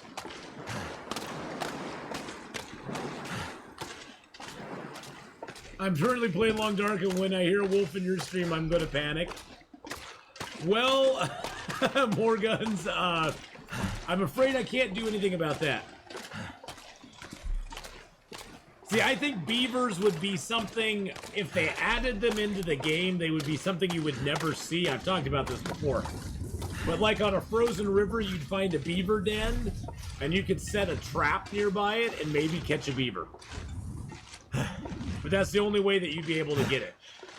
Same thing with foxes. You'd never see a snow fox, but you can set traps and you can see if you can catch one. So you wouldn't actually be able to hunt them, but you'd be able to trap them and get their furs that way. Can't feel my That would be about the only way to do it.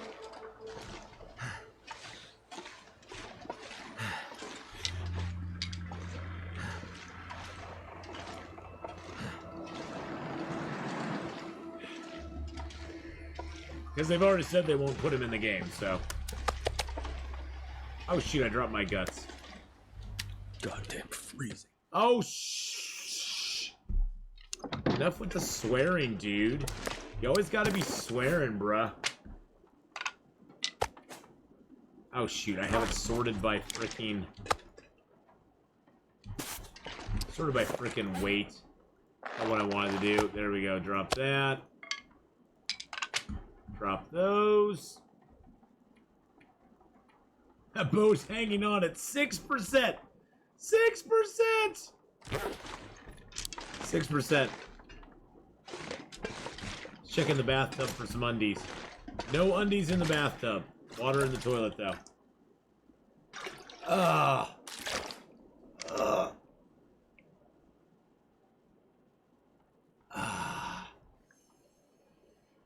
I know we talked about poison tip arrows. Oh. Talk about me being still stretchy and yawny from the morning. Jeez Louise, I'm just waking up still.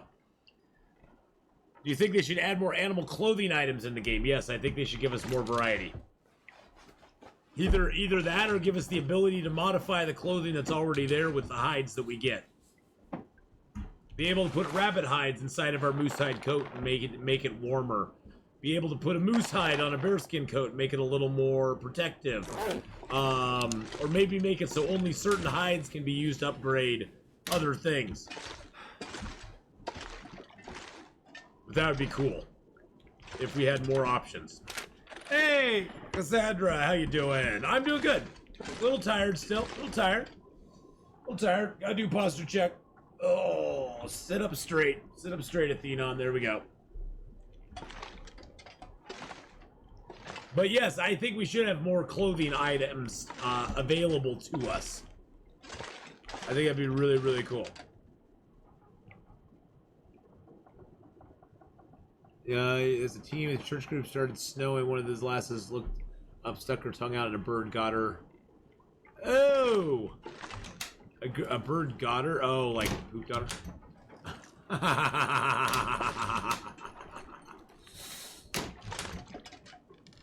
I would love something with Timberwolves. That would be great.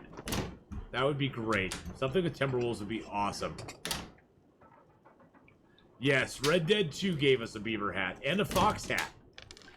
And a fox hat as well. Hey, cup of coffee. Now, before cooking 5, we could take that cup of coffee. Oh, wow, I got 4 cups of coffee. But before cooking 5, we could have taken that cup of coffee and heated it up by a fire and got a cooking skill off of it. Any coffees or teas that you find in the world will give you a cooking skill if you heat them up. Now, normal teas that you've cooked yourself do not do that. But coffees and teas that you find will allow you to get another cooking skill up. Is it food or... Timberwolf clothing would be awesome, but I don't think they're ever going to do it. So yeah, always heat them up before you eat them or drink them. It was something I didn't really know for a long, long time, so... You're on your way back to your house from Florida? Nice!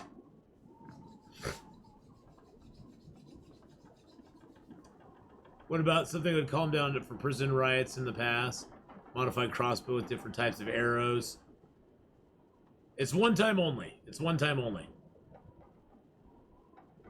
No, you get the cooking skill the first time you heat up a cup of coffee that you find in the world. If you made the cup of coffee or made the herbal tea, you've already got the skill up for it. But if you find a cup of herbal tea or coffee in the game, you can put it next to a fire or on a fire, heat it up, and you get 1 skill up point for it, and that's it.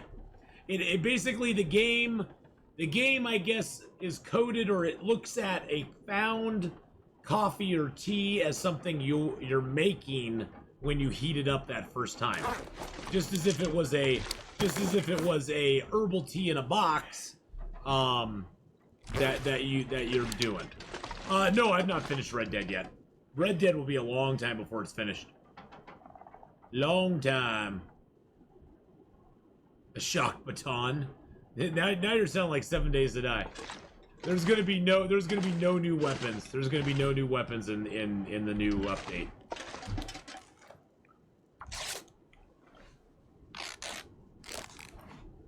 Me play you long time. I can almost guarantee there'll be no new weapons in the update. It's a nice thing to think about. I just don't see him doing it. I don't see him doing it.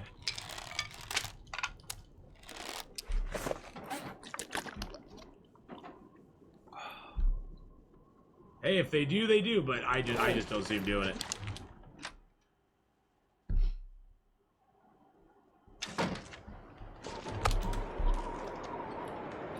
If they do, great. My prediction is no.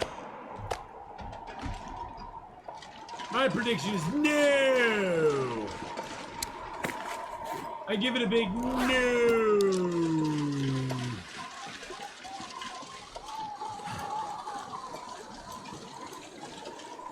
Maybe Raph's vision is a zombie fighting helicopter. Ooh, nice. Now, would the zombie be the pilot in the helicopter, Mark Wars? I want to make sure I got that right. It's okay because the micro-harvesting cooking exploit still exists. It's not an exploit, but yes, I know what you're talking about.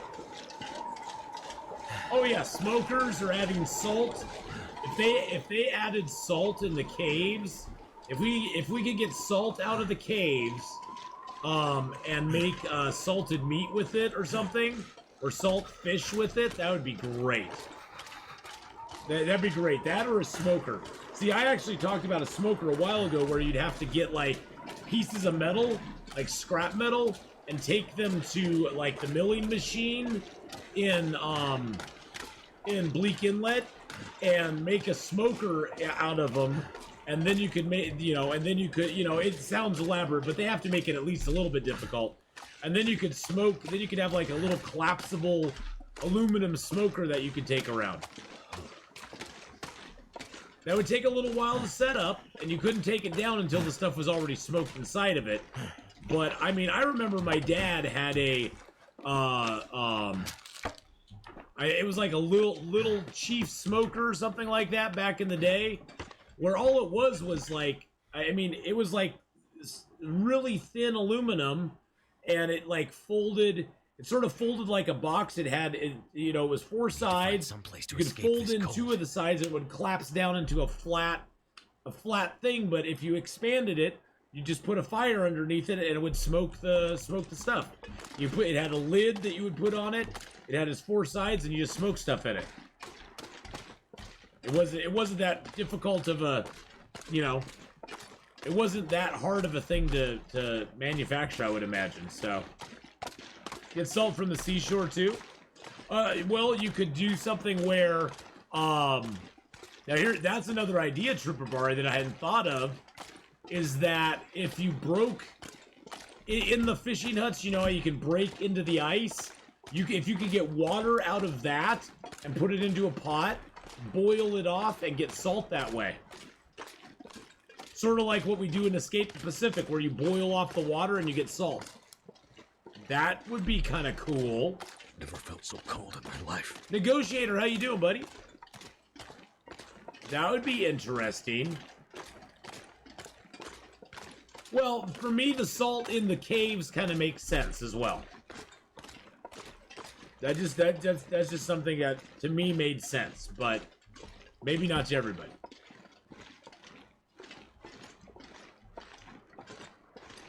Quite a cold day in the UK. Just had a delicious bowl of Irish stew. Nice.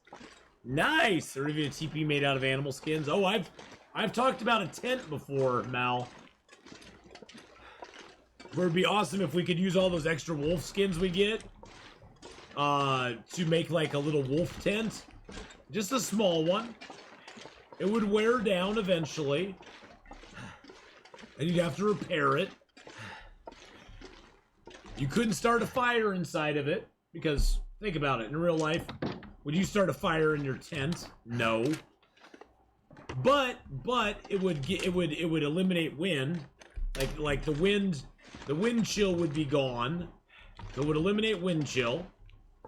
And it would give a little slight warming buff, maybe just a couple degrees. Not much though. The wind chill is what it would mainly take care of. Hope nobody needs this anymore. Hey, Packer, how you doing? I wish it was cold here. I want some lamb, cabbage, and leek stew. There you go. Not today, though. A pup tent. A wolf pup tent. Hey-oh! Hey, Shepard, how's it going, buddy? That's just mean. That's just downright ornery right there. Well, we'll search up what's in here real quick. Realistically, how many more regions do you think we can expect from Long Dark? I think probably 3. I think the over-under is probably 3. I think 3's the target. I guess the question is it going to be over 3 or under 3?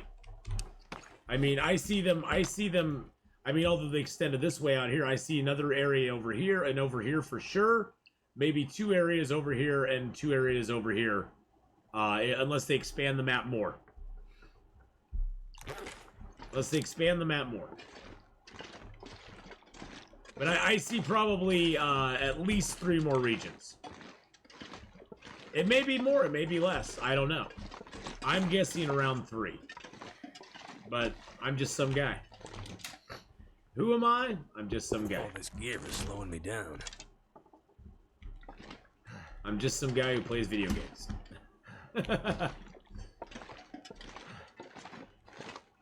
Oh, you forgot the comma. A pup tent is a type of tent. Exactly. Well, we would be making it out of puppies.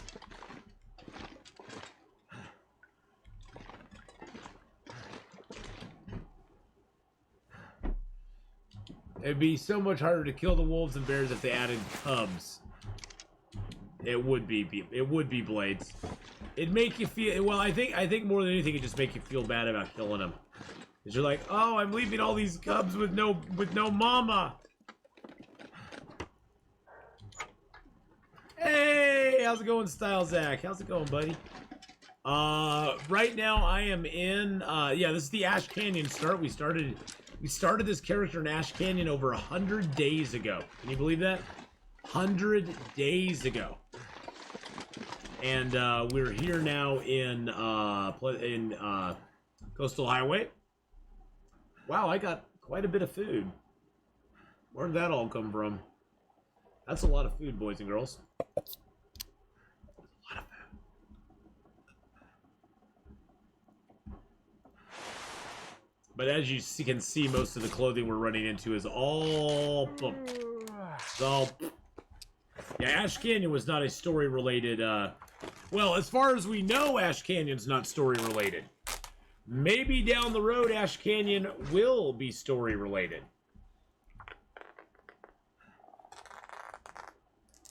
Who knows? Who knows?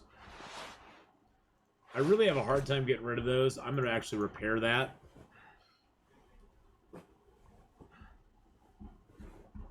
There we go. What you're saying is animals are probably having too many babies? Probably not.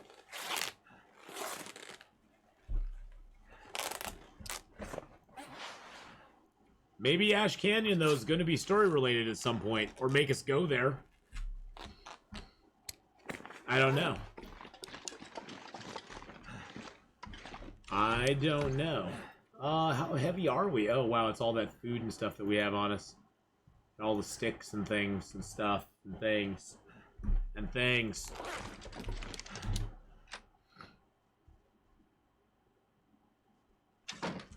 Alright, we're just going to... Nope, not those. Jeez Louise. I'm just going to drop this deer meat here because it's heavy. There we go. Ash Canyon was just added to bring it closer to Darkwalker Challenge. That seems like a lot to add that whole zone just to close out the Darkwalker Challenge. I haven't even played much Wintermute. I don't want to be left ton of cliffhanger until next season. Well, the thing with Wintermute, Mal, is definitely play it on hardened difficulty. Not that hard. Definitely play it on hardened difficulty. If you're experienced at the game at all, play it on hardened difficulty because you'll find heroics. You'll find Wintermute on regular difficulty to be kind of wah wah wah. Hey, Long Dark Forever, how you doing? How's it going, Long Dark Forever? Well, then you definitely want to play it on hardened difficulty. Long Dark Forever, but you're playing Sims. That's not the Long Dark. How you doing, buddy? How's it going tonight, my friend? Hope you're having a great day. So nice to be able to raid you the other night. That was awesome. A wolf over there, but I don't see a bear. Where's all my wildlife? Where's all my wildlife? I really liked the turn that Horizon Zero Dawn took last night. I liked how it kind of like, it was like, you know, it was a little bit what I thought, but it wasn't really what I thought. It was like, whoa, that's pretty cool. They actually had two plans. They were sending people off to another solar system that failed, and then basically the Earth ended, and then Gaia regrew everything. And the robots that we see in Horizon Zero Dawn, the ones that are out there in the world, those ones were created by Gaia. I think some of them were.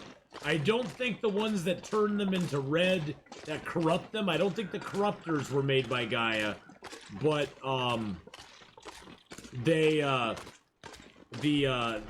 robots like the long legs and all those, and even the glint hawks and stuff were all made by Gaia oh, the corruptors are made by Hades. Okay, gotcha. I couldn't remember. I was trying to think if they were made by the original group or not. It's taken a very interesting turn for sure. Very interesting turn. And then we found out that Gaia is basically there to bring back the Earth. Hades is a computer program that destroys everything if Gaia fails. And basically wipes the board and starts over. Although I think Hades is out of control. I think Hades is gonna be needing to be taken down. But how you doing, Ceci? I hope you're having a great day. It's always good to see you. It's always good to see you. Hey, I gave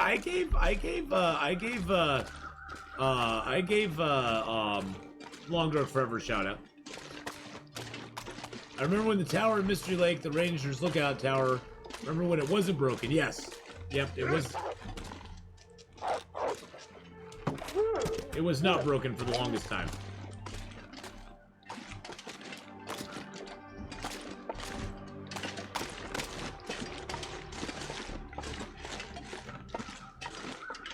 That wolf came out of nowhere. It's starting to weigh me down. Oh, jeez Louise. Oh, Mal just gifted a tier 1 sub to Long Dark Forever. There's 7 in the channel. Malan gifted a tier 1 sub to Long Dark. Woo! Long Dark Forever, welcome in. Welcome in, my friend. Oh my goodness, and then Glittered Kitten comes in with a 7-month free sub.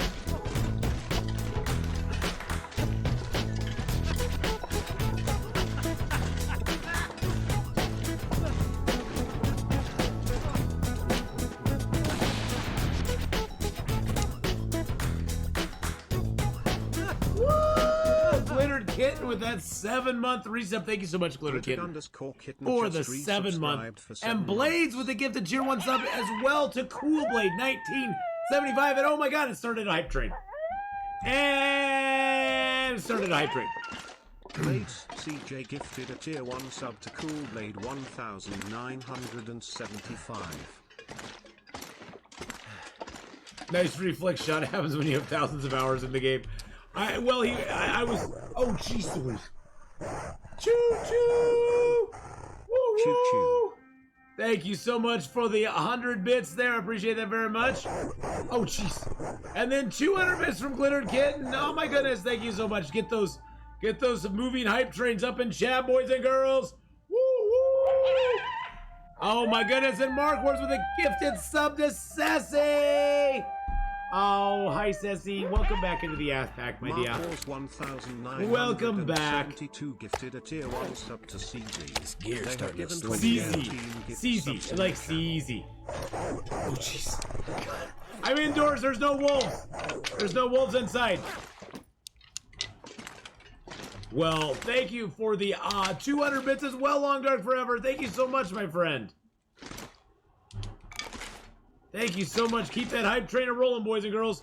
We're already at hype train. We're into hype train level 2. We're 20% in, with a little over 4 minutes left to go. So we've already secured some emotes for anybody who subs, gifts a sub, or cheers at least 100 bits during the hype train. You will get a special emote at the end of the hype train. So get in on it now. Do it now. Do it now. Well, we love having you here, Ceci, for sure. We love having all of you here. Love having all of you here. Okay, we're gonna search up and dump off some Lucy's here. Can stop me. Hey, Most Healed, thank you for the follow. Oh my goodness, Mel dropping the sub bomb. Holy smoke-a-doodle days. Mel dropping that 5 gift sub bomb to Zamora, Mela Gaichi, Tweaky, the Rob, Logan, and Eric Blakeburn. Thank you so much. And Glitter Kitten with a gifted sub to Packerbacker. Holy crap. We've exceeded level 2. We're into level 3. Kitten hype. I just gotta give it. I know. Get those sub bombs out there, boys and girls. I'm just gonna hand out. Oh, jeez. A whole bunch of points right now. Wolves can be inside. Fluffy says hello from Patches Old. Smile. Poor Fluffers. Poor Fluffy just wants to be part of the fun, and nobody lets Fluffy be part of the fun anymore. You know what I'm saying? Poor Fluffy. Fluffy just gets the short shrift of everything. I like the odd G's. That's a great one. Hashtag bring back. Well, Fluffy is oh jeez. Fluffy is still around, Blades. Fluffy is now in Atheenon. Oh, thanks, Style Zach. I appreciate that very much, my friend. Very, very much. Fluffy is in Bleak Inlet. So, Fluffy's actually there. But she's in Bleak Inlet now. Athtastic, Athalicious. Athalicious, Stefanicious, make the boys go crazy.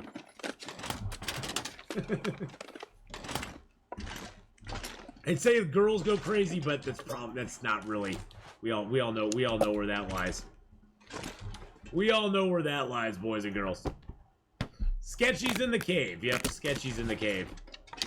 That's the sketchy cave. Yeah, I got a free gut. Got a free gut, boys and girls. Free guts are nice. I like free guts. Throw those in there.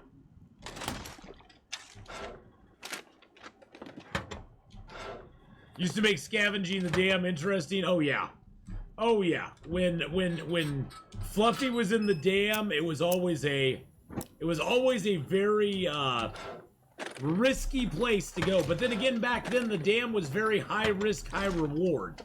The modified dam that they have now is a lot of looting for the same exact amount of loot you used to get Before Fluffy was in the dam. Oh, jeez.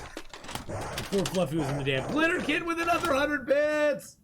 Thank you so much. That pushes up to 45% of Hype Train level 3 with 2 minutes to go, boys and girls. Thank you so much. Thank you for all the gifted subs. Thank you for all the bits. Oh, jeez. Long Dark Forever with another 200 bits. You have to do that, my friend, but thank you very much for the 200 bits. We gotta find... Oh, we are kind of thirsty, aren't we? We got plenty of water. What are you complaining about, buddy? We don't have to find it. We just have to drink it. Thank you, Long Dark Forever, again. I appreciate that very much. A Glitter Kitten as well. Appreciate that. Yeah, Sketchy is probably the worst. Sketchy is probably the worst freaking wolf in the game. Glitches into walls. Ooh, it's not potable. We'll have to cook that up. Glitches into walls, runs through fires. Pretty much just ignores everything. I'm getting weaker. Day 473 wolf was pretty bad too. So today I learned the Trapper's Cabin Moose is an independent spawn for the rest of Mystery Lake. Imagine my surprise running, yes. Yep. The Trapper's Cabin Moose, woo-hoo! The Trapper's Cabin Moose is a very interesting moose. Sketchy isn't bad, he's just drawn that way.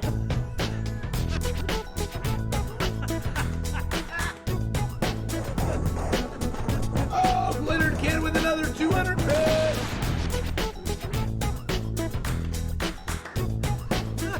Thank you so much for the answers.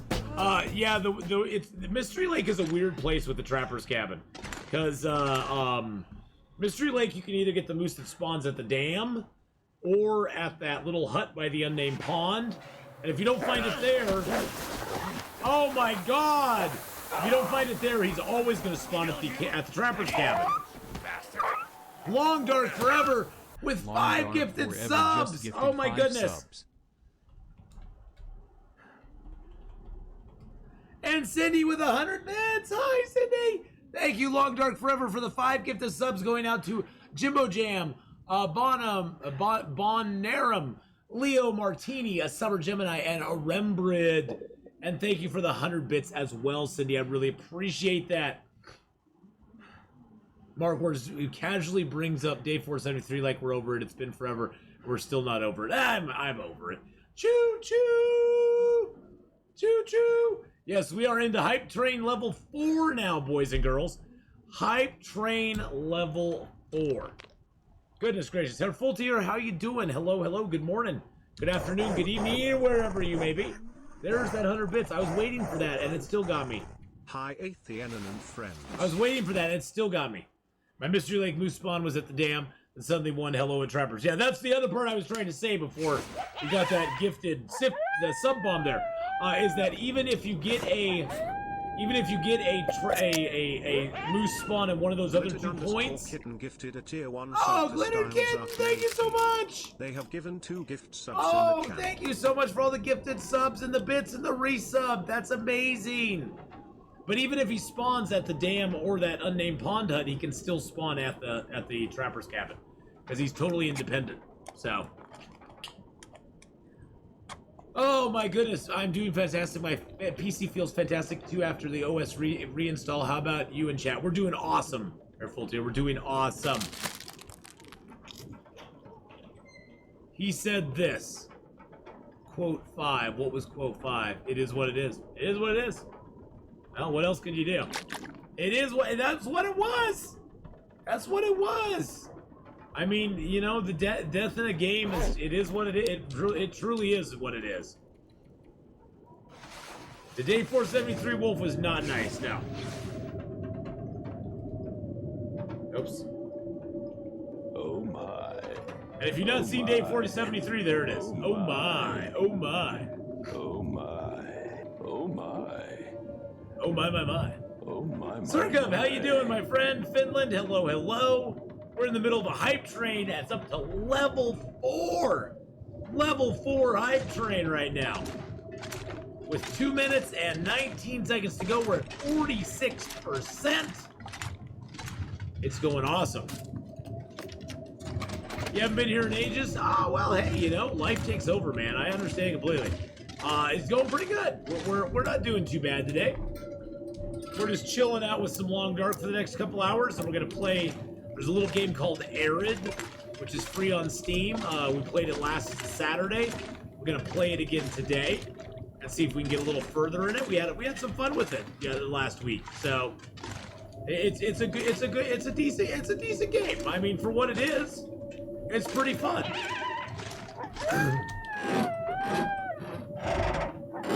Oh my goodness, Long Dark Forever just gifted out another gifted sub to Most Healed. Welcome in, Most Healed. Long Dark Forever with their 6th gift sub in the channel. Thank you so much. We're up to 59% of Hype Train level 4 with a minute, just a little over a minute to go. Thank you so much, my friend, for doing that. Wow, there wasn't a lot in here, was there? Not gonna be able to carry this load for much longer. You'll be able to carry whatever I tell you to carry. You will carry whatever I tell you to carry, sir. Let me tell you what you're gonna carry.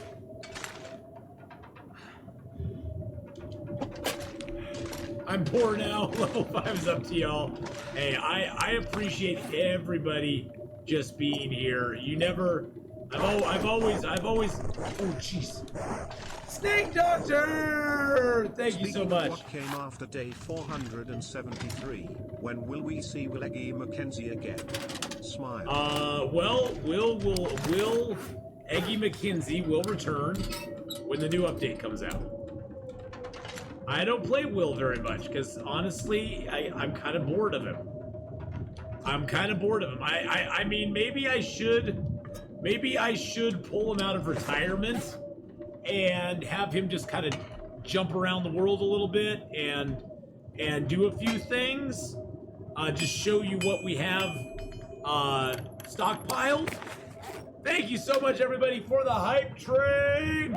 Woo! We hit level 3. Thank you for that gifted sub as well, Long Dark Forever. The Hair Faultier with 17 subs. We'll make that 18 subs. And 1,500 bits. Thank you so much. Choo choo. Choo choo. Thank you so much, everybody. I appreciate it.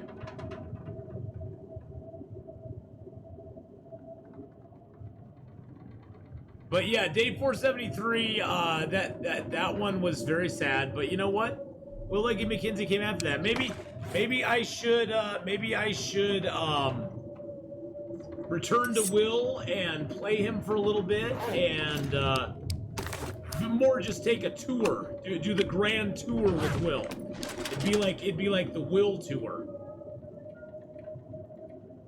Good thing he's not called Smith, because then it could get easily confused. People would be very confused online if I put up it's the Will Smith tour. They'd be like, "What? You got Will Smith on your channel? Wow, that's a huge get. That's a huge get. You got Will Smith on your channel? Damn, son." Although that would be cool to get Will Smith on the channel. I like Will Smith.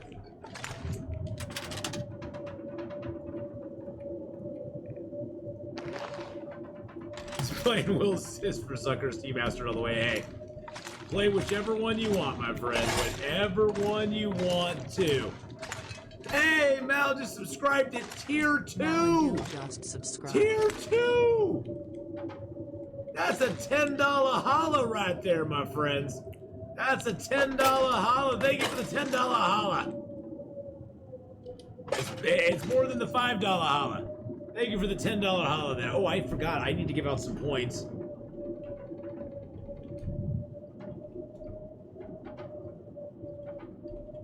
Well, don't be poor. Come on now. Don't be poor, my friend. Don't be poor. I do not expect or intend for this to be, you know, I don't expect or intend for anybody to get poor doing anything in my channel. If you're here, you're winning. If you're here, you're winning. Zero Snake Doctor cheered X10. Is there any benefit to the simple tools when you have the quality ones instead? Not really. I just have a hard time breaking them down. You can get metal from them. You can get metal from simple tools. But yeah, you can make them into scrap. But as far as like actual use for them, not really. Not especially.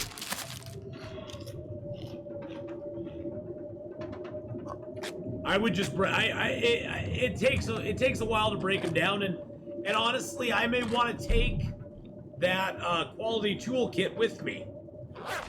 I'm not sure I can carry much more. Because here's the cool thing with the toolkits. Let's just take all of our stuff out of here.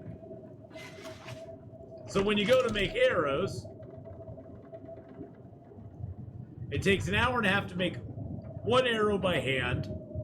It takes 1.12 hours to make it with the simple tools, but only 45 minutes to make it with the good tools. So you can make twice the number of arrows with the quality tools that you can make with just your hands. Do 0% cans disappear after putting down? No, they do not. If you put them into a drawer, yes, they will. So don't put them into drawers, is I guess all I can say. If you put them into a drawer, they will disappear. If you just set them on a counter, they do not disappear.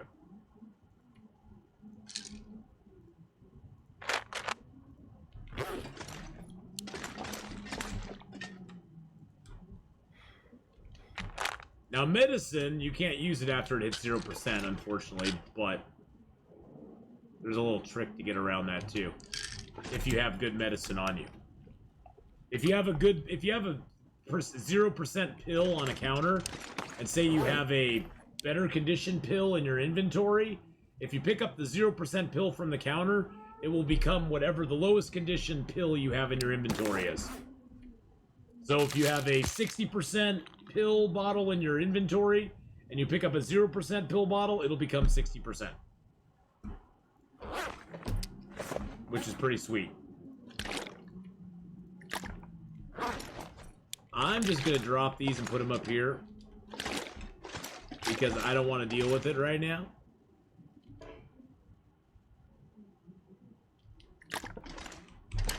So you can sort of game it a little bit that way. But yeah, pretty much if you're gonna drop food, say I didn't want to carry that, you never want to put that in a drawer. You always want to put it on a table, on a dresser, or somewhere, because even if it gets to 0, once you get cooking 5, you can always come back and eat it later. I have cooking 5, so I can eat it anyway. But a lot of times, if you find early game, say, low condition sardines that you don't want to eat, just leave them somewhere. Leave them in a location, and guess what? You come back later, you have some sardines. They're 0%, but you probably have cooking 5 at that point, so it doesn't matter. It don't matter. Your stomach will never know the difference. You know what I'm saying? You picking up what I'm putting down?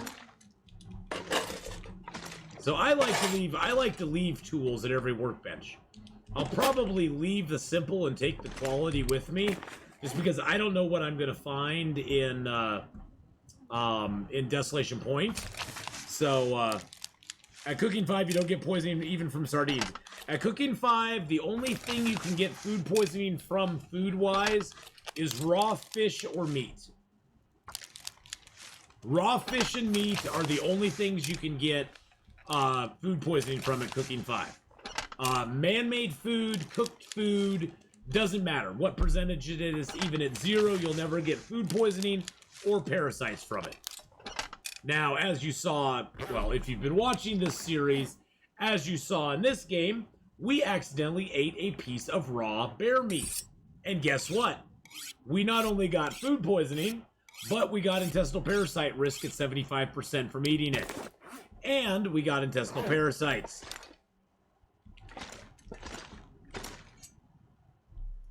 Good reasons to not do that. Yep, and we got pets. Let's see if we got a moose or a bear. I need one or the other. I need a moose or a bear. Now the moose here in Coastal Highway always spawns here by the farmhouse, or by the gas station. And he's usually over in this area over here somewhere.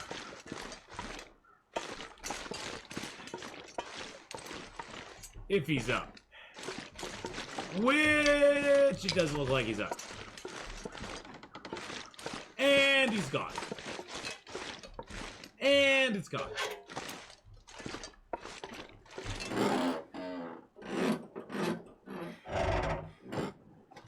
It's the long dark that has the Atheenon feet. I don't like pets.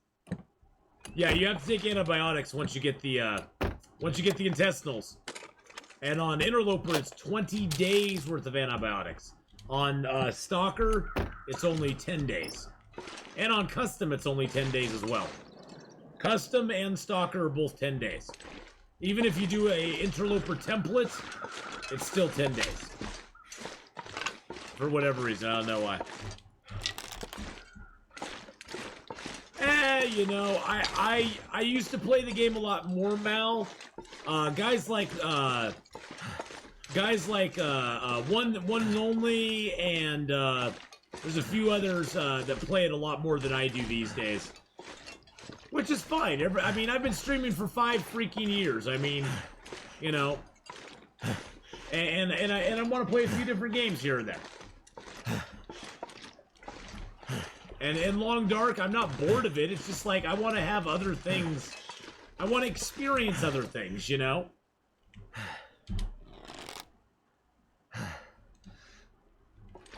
Would you rather for Athworld, would you rather go 1 month without Long Dark or 1 month without drinking Sobe?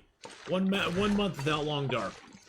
I don't even, is that even something I have to think about? Is that a question I even have to think about? I mean, of course, when I play the Long Dark, it's all comes down to consideration of, you know, I know when I play the Long Dark, I get my most viewers. Without a doubt. Long Dark is what my channel, though, has been based around and promoting for years. So of course I get the most viewers when I play Long Dark. You know, but I still get a lot of viewers when I play other stuff too, so I appreciate that. What's my favorite Sobe? My favorite Sobe is Sobe Citrus Energy. It's just like a sugary juice. It's just a sugary juice. I found Ath through Long Dark, but Ath has turned me on to several new games too. Well, and that's the fun thing too, Faith, is I like to try out new stuff because then we can sort of explore some together. Did someone recommend Long Dark to me? No, there's Long Dark was recommended to me by one of my old viewers back when I was streaming EverQuest. One of my viewers was like, hey, do you like survival style games? And I'm like, yeah, they seem kind of fun. And he was like, you should try out the Long Dark. It's really good. And so I went and watched Kimiota and Lexi W play a bunch of Long Dark. And I was like, yeah, that looks pretty cool. So I needed a bear or moose. I got neither the bear nor the moose. I'm not mad about it, just kind of like, you know, just kind of sad about it. Disappointed. Hey, at least we're warm. At least it's warm outside on day 103. This is the one part of the day where you can actually be warm outside. You notice how it's almost, the sun's almost down up there? Up there? This is the one time of the day that it will actually be a little bit warm.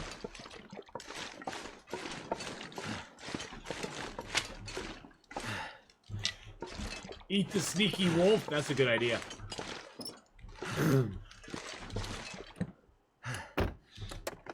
Respawn rates, 50 days. Yeah, it's about 50 days. It's hard to, the bear I know is like a hard 50 day. Although before day 50, see, here's the thing. Before day 50, the bear and the moose can respawn pretty quickly. After day 50, it's a 50-day hard respawn for the bear. And for the...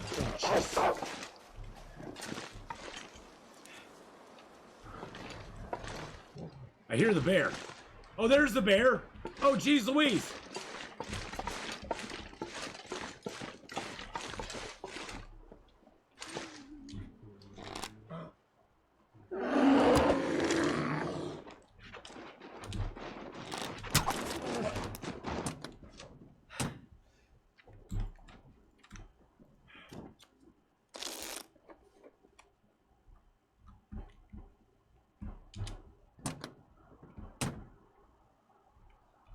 Hey, you can't wander up there.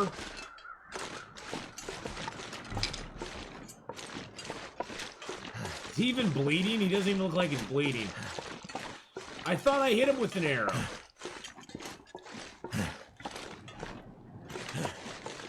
Hey, excuse me. Oh no, he's bleeding. No power in the verse can stop me. Excuse me, Mr. Bear. No. Mr. Bear, excuse me.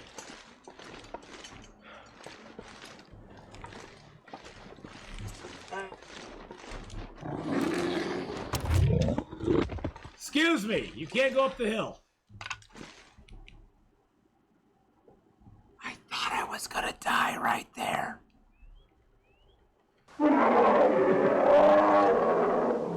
I seriously thought I was gonna die right there. I was not expecting him to run at me.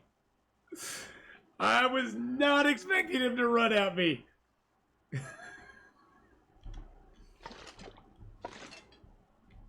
Oh my goodness. Oh my goodness gracious. Well, you know what? Warm enough weather, we're just carcass harvesting him with no fire. No fire. We're gonna take the damage. Take the damage. I'm gonna scream into the wind. I will take the damage, damn you.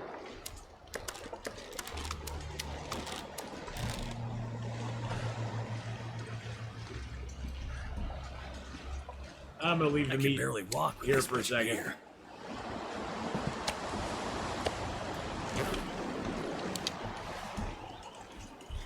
We'll come back for the meat.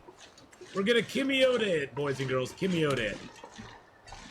Instead of wasting an hour in the truck, I like to keep getting in and out of the truck and let him walk a bit, turn and charge. Enough times in and out, he bleeds and dies. Yeah, it's just kind of boring to do that on stream, though. That's a good way to do it, though. That's a good way. That's a good suggestion, though, seems to me. It's a very good suggestion.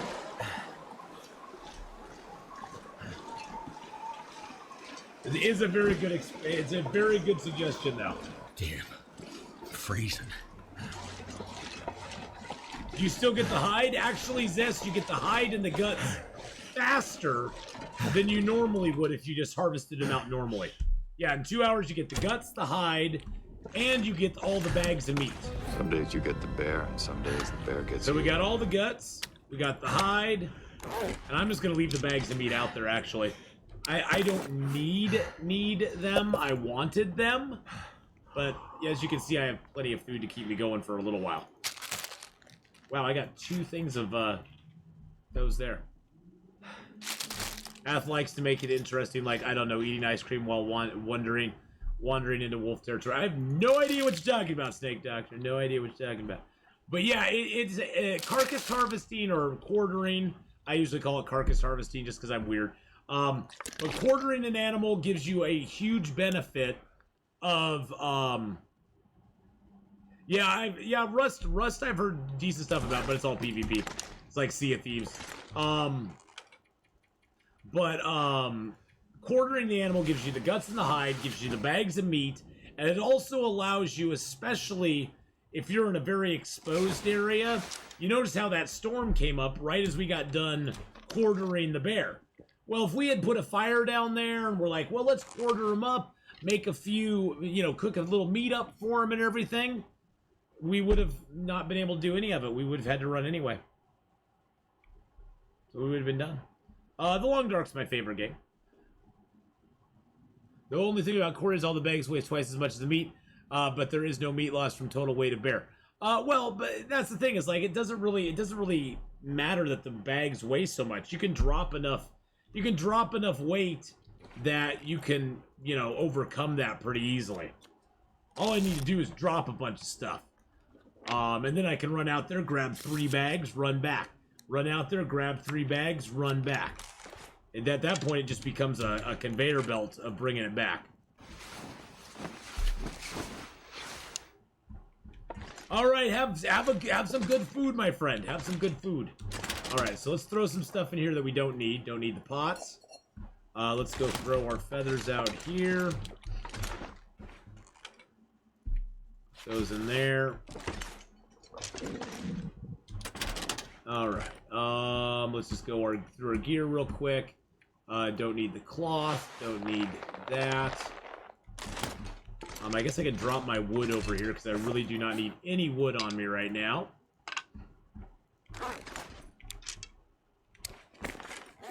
Definitely have a good meal, my friend. There we go. That got rid of some weights. None of these. Oh, those are heavy teas. I'll put those in here.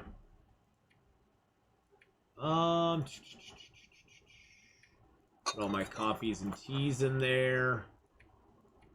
Put those in there. Put my bedroll. Oh, bedroll. I'm just gonna drop. But this is where most of my weight is. Oh, actually, I can get rid of this bow. I finally broke my bow, which is awesome. Bye-bye, bow. Boop. There we go. Let's break down this arrow real quick. We'll get ourselves down to under 20 kilos easily. We'll get under 20 kilos, and then we'll be good to go. That in there. Feathers in there. Alright. Drop the bedroll.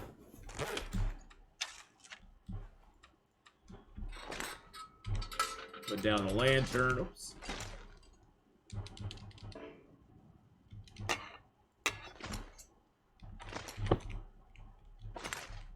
you think there's any real benefit harvesting arrows before they break for the one extra feather? Not really, no. I actually, personally, early game, it's kind of nice to have your arrow break. Because then you can get your arrowhead back. Early game, it's actually really to your benefit to have it break, because then the animal doesn't run away with your arrow. Which is kind of nice. It's kind of nice when the animal doesn't go, "See you later, sucker," and take off with your arrow.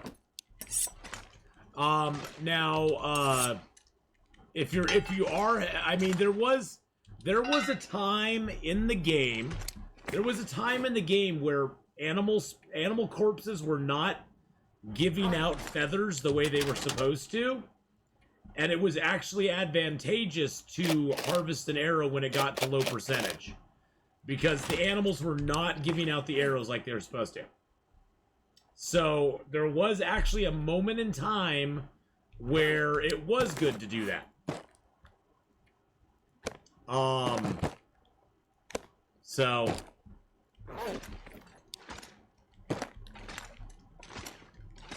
So yeah, I mean, there was one run I had an Interloper. I checked every corpse, and I found like maybe like 2 corpses that had feathers, and they only had like 1 or 2. And so I struggled to make like 3 arrows. And so I made sure that when my arrows got low, because I had tons of birch, but I was low on feathers. So I made sure that when my arrows got low, I went ahead and harvested them, got my feathers back so I could make more arrows. Because even the animals I was killing, I don't know if it was a bug in my file, or if it was just a bug at the time with the game. I think it was a bug at the time with the game. But animals just were not giving the feathers that they were supposed to. Now it's fixed. Most animals give you between 3 and 6 feathers, depending on when you harvest them.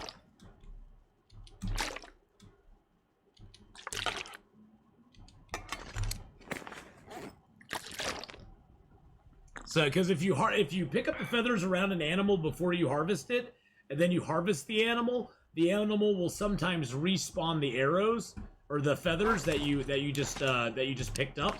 So you can actually sort of get double feathers. Oh, that feeling when you find an arrow you shot at a wolf like 100 days later is so freaking sweet. You're like, yes! We're gonna go coatless. That's just 9 kilos. That's one bag. That's one bag of bear meat right there. All right, so let's just eat these real quick.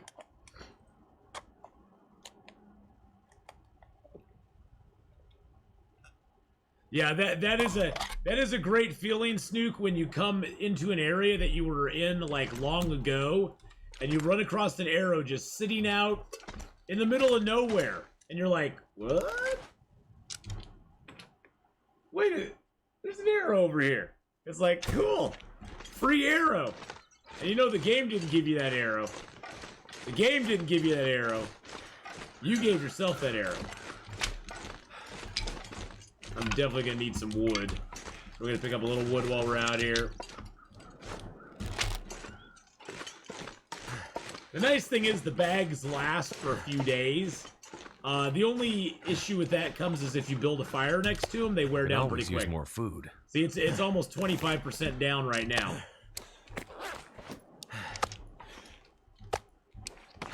Nice. I can pick 4 bags up. 4 bags up. That's that's nearly 40 kilos of bags. So basically, I make 2 Might trips. have to drop some gear. 2 trips, I get all the bags. Wash our hands, we're done. But yeah, late in the game, a lot of times, Snake Doctor, you do get so many arrows or so many feathers that there's no point in it. No point in breaking down arrows for feathers. I mean, as far as like getting the three feathers instead of 2. If you use the decoy method to drop meat outside your door, will it get eaten by animals, or is it the same as dropping meat from your inventory? Oh, what? Like if a wolf was coming and I dropped the meat out here, if I did that and a wolf was coming, he would definitely eat the meat.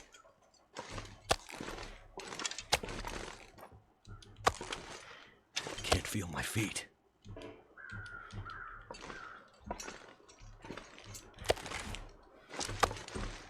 Because I dropped it as bait. Boop. There we go.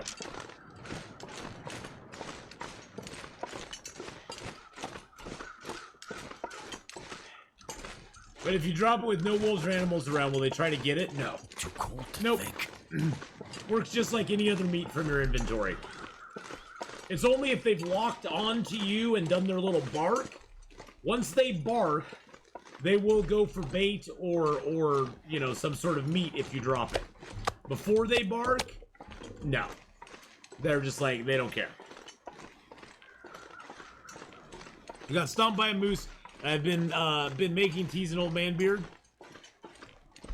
You got stomped by a moose. Oh god, moose stomp is so annoying. So annoying. The upside to being stomped by a moose is that you can pretty much rest as long as you want to. All you have to be is just a teeny tiny bit tired, and you can sleep for 10 hours. And as long as you got enough food and water to get you by, and if you got stomped by a moose, I'm hoping that you finish that little bugger off. But as long as you got stomped by the moose and you can you know, eat him, you can rest and relax and be cool.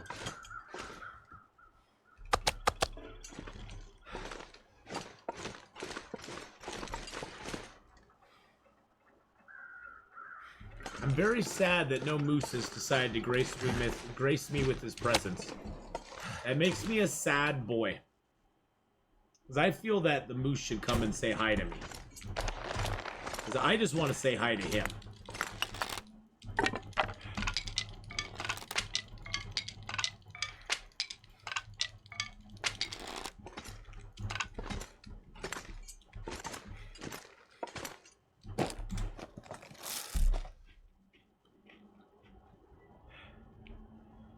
Alright, ate a box of crackers, a little water. Been a pleasure, but sadly off to work for this poor lad. Oh no, Shepherd! I'm so sorry. Well, I hope that your day at work goes quickly. See you later. Do you have a bonnet? A bonnet? A bonnet? I think you call them flat caps in the U.S. I don't know what a flat cap would be. A baseball cap? This kind of cap? This kind of cap?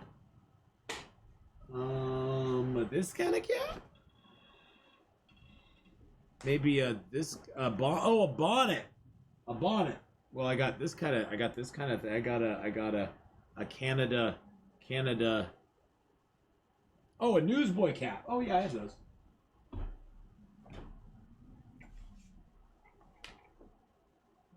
If I can get it down. You're talking about that kind of cap. Is that the kind of cap? Is that the kind of one you're talking about?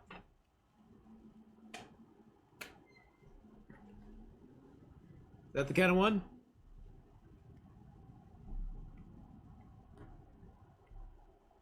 Good day, mate.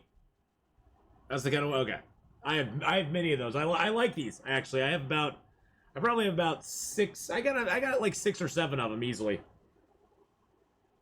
I got a white. I got a several different colors, several different styles. It's very close. Okay. You might have seen a few on Peaky Blinders. Who made my toque? That would be Lynette. And there's her link to Lynette's Gate City Yarns right there. She is a very witty knitter. So go check her out. Give her some love. She's a great gal. She's in channel. You'll know her from channel as Linuendo. Her name in channel is Linuendo, so you'll know her from that. Nope, no chance. I figured I'd try the mag lens just to see. Behind. Now this one here was my original. This was my original. If you go back and watch my old videos, this is my original hat here. It's a little worse for wear nowadays, but this is my original long dark cap before she made this one for me. I like this one. This one brings back memories. It's got the little poofy on top too. Yeah.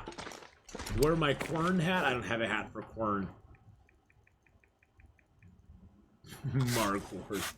Wear my Quern hat. My anger hat. I'm not gonna wear my anger hat. No anger hat today.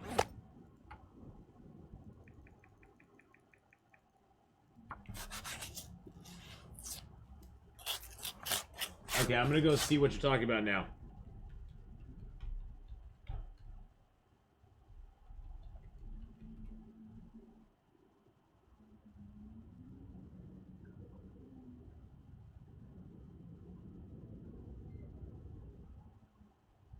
Oh, you're more okay, hold on a second. I'll be right back. Hold on a second. Hold on just a second, boys and girls. I'll be right back.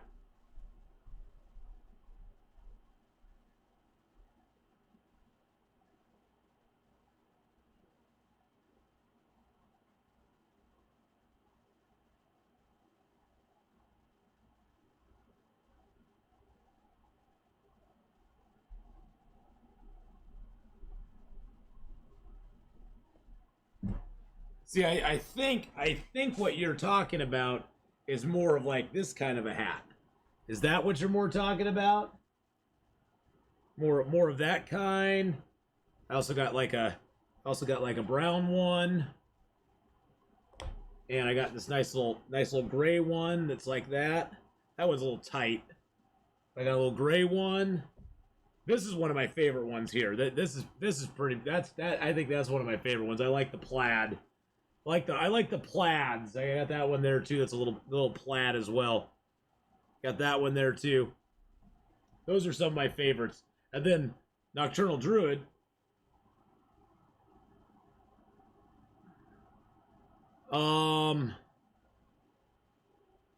This one here is 30% wool, 70% polyester. Yeah, these ones are a mix. These ones are a mix. They aren't pure wool. This one here is a lot. Yeah, they're like a polyester synthetic blend for the most part. You should remove people before removing your hat. Oh, shush you. Oh, shush you.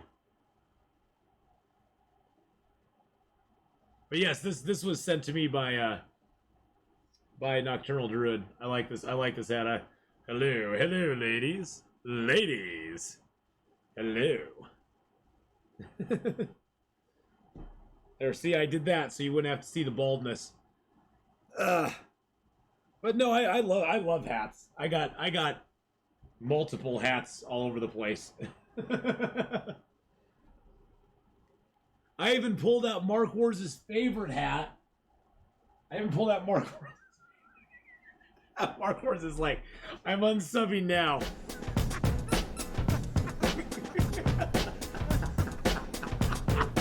I had to, Mark Wars. I'm sorry. I'm sorry.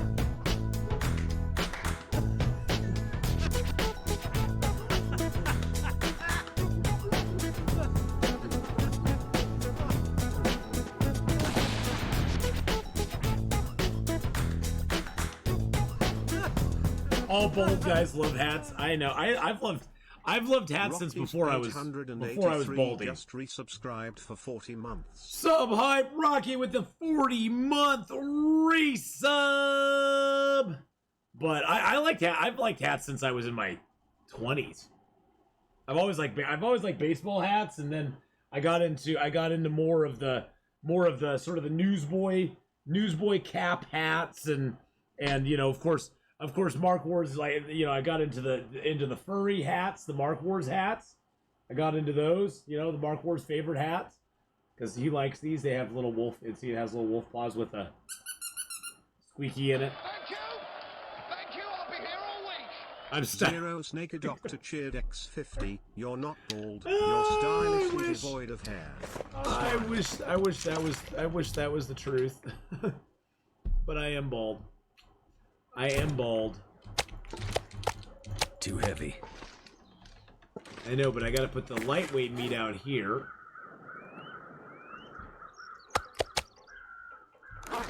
Put the good meat here. There we go. Gotta get all this harvested up. Too much stuff to carry. Hey, a very nice viewer sent me this hat, and I actually wore it on Halloween one year. I actually wore it on Halloween, just to work. I wore it to Halloween on work just because I was like, I want to give that hat some love. I don't wear it on stream though, because Mark Wars just absolutely, yeah, doesn't go over real well. Doesn't go over real well. I need one of those with a Canadian leaf like yours. Well, contact Lynette. She has made stuff for viewers before, Mal, so I don't know how busy she is. Hola! Economia?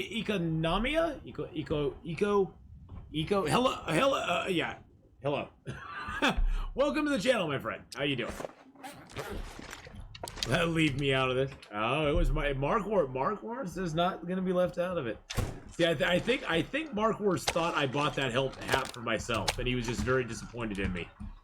I think he thought I bought it for myself. I think that's what it comes down to. One day we'll get to the bottom. Drop something. Well, I think we'll get to the bottom of the purple fur, you know, controversy. Feels like a lot of gear. Well, I didn't buy it. So one of my viewers sent it to me. Anything that anybody ever sends to me, I'll always give them love for sending it to me. I have a sweatshirt sitting in my bedroom right now that I need to give love to, but unfortunately it's like 90 degrees outside, so I'm not going to be giving love to it anytime soon. It's a beautiful sweatshirt, though. I posted pictures up on, I think, Instagram or one of those. You send me a banana hammock, I'll wear it. You'll never see it, but I'll wear it. Thank you. I'll be here all week.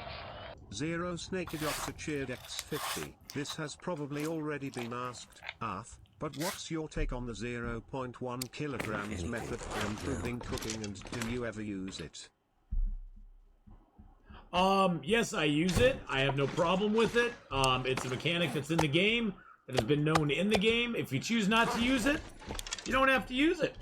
I've actually gone whole game Snake Doctor without micro harvesting one thing. Other games, I'm like, I just want to get there, and I'm just tired of not being there. And so I just micro harvest and get up there. Most of the time before I micro harvest anywhere, most of the time before I micro harvest anything, I already have cooking 4. Usually I have cooking 4 long before I have ever micro harvested one item. And that's just from cooking every tea, and from cooking every making up teas and coffees and everything like that, and cooking up lots of them. So usually I'll have cooking 4 before I even think about micro harvesting anything. But I don't have a problem with it. It's a game mechanic just like any other. If you choose to use it, use it. If you don't, no shame. Where are the crampons? They are in the gold mine in Ash Canyon. The gold mine in Ash Canyon. You got to get all the way up to the gold mine, which is not always the easiest thing in the world. Now, I know a lot of people are like, oh, you should never use it. And it's like, yeah, if you choose to use it, you choose to use it. I mean, it's, you know, it's your choice. If it's in the game, it's in the game, is my opinion. They didn't want it in the game, they could have taken it out a long time ago. They've known about it for ages. It's not like we've been keeping it a secret from them. It's not like we were keeping it a secret from them. So let's grab a little bit of cloth, coffees, and a tea. Couple of those. There we go. So yeah, I mean, I wouldn't encourage people to use it. I think it's great to get the experience of not relying on it, but it does accelerate and increase your ability to survive, especially in Interloper, by using it. You just looked at my Instagram. I have great photos there. I don't do much on Instagram and that. I don't do much on it, Finland. I try to put up a few photos here and there. Most of the time it's just family. It's just, you know, family or a trip or me and my friend or this gear is slowing me you know, down. a beautiful, like, I stepped outside the other night. My most recent photo on Instagram is I stepped outside the other night, and there was an absolutely fiery, gorgeous, like, it was almost like long dark sunset going on, and I was like, I gotta get a photo of that. I just got to. And you know how whenever you take a photo of something, it never looks quite as good as when you actually see it, especially with digital cameras, especially with like a camera phone or whatever. It never looks quite as good. But I had to do it. I was just like, I got to take it. It looks gorgeous.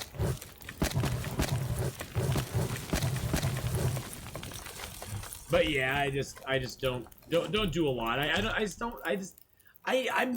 have never been, and I never will be like a big social media person. It's not in my DNA. I've said it on stream before. There's not a moment in my life that I go, God, I want to put that up on Instagram or Twitter. It's only €9. Crampons came in clutch for me. I always get sprains because I move so stupid. Gotta go, man. See you someday. All right. It's only €9. Have a great night, my friend. We'll see you later on, buddy.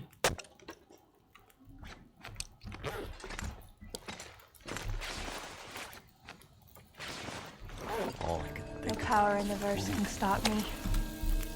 Num num num num. I only do social media for stream related stuff. That's the only thing I do. That's the only thing I do it for is stream related stuff. So I do it just to let people know when I'm gonna stream, or that I have a schedule out, or if I'm not gonna stream, I'll put something out saying, hey, I'm gonna be off tomorrow, or I'm gonna be off today, or something. You know. No photo without hat, by the way. I'm big into hats. Current stats. All right. Let's go over. Let's get our meat cooking, and then we'll go over what we got. All right. So, current stats are: we've been alive now. We're on day 106. We've been alive 105 days, visiting 152 locations.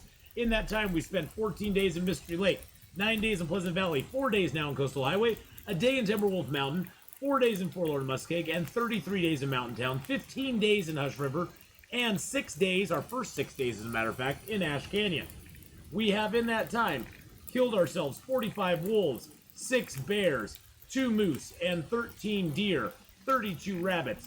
Most importantly, we have found 2 can openers, and we have survived not only wrist sprains and ankle sprains, but 3 food poisonings, an infection, 4 instances of blood loss, intestinal parasites, and 3 falls and 69 blizzards.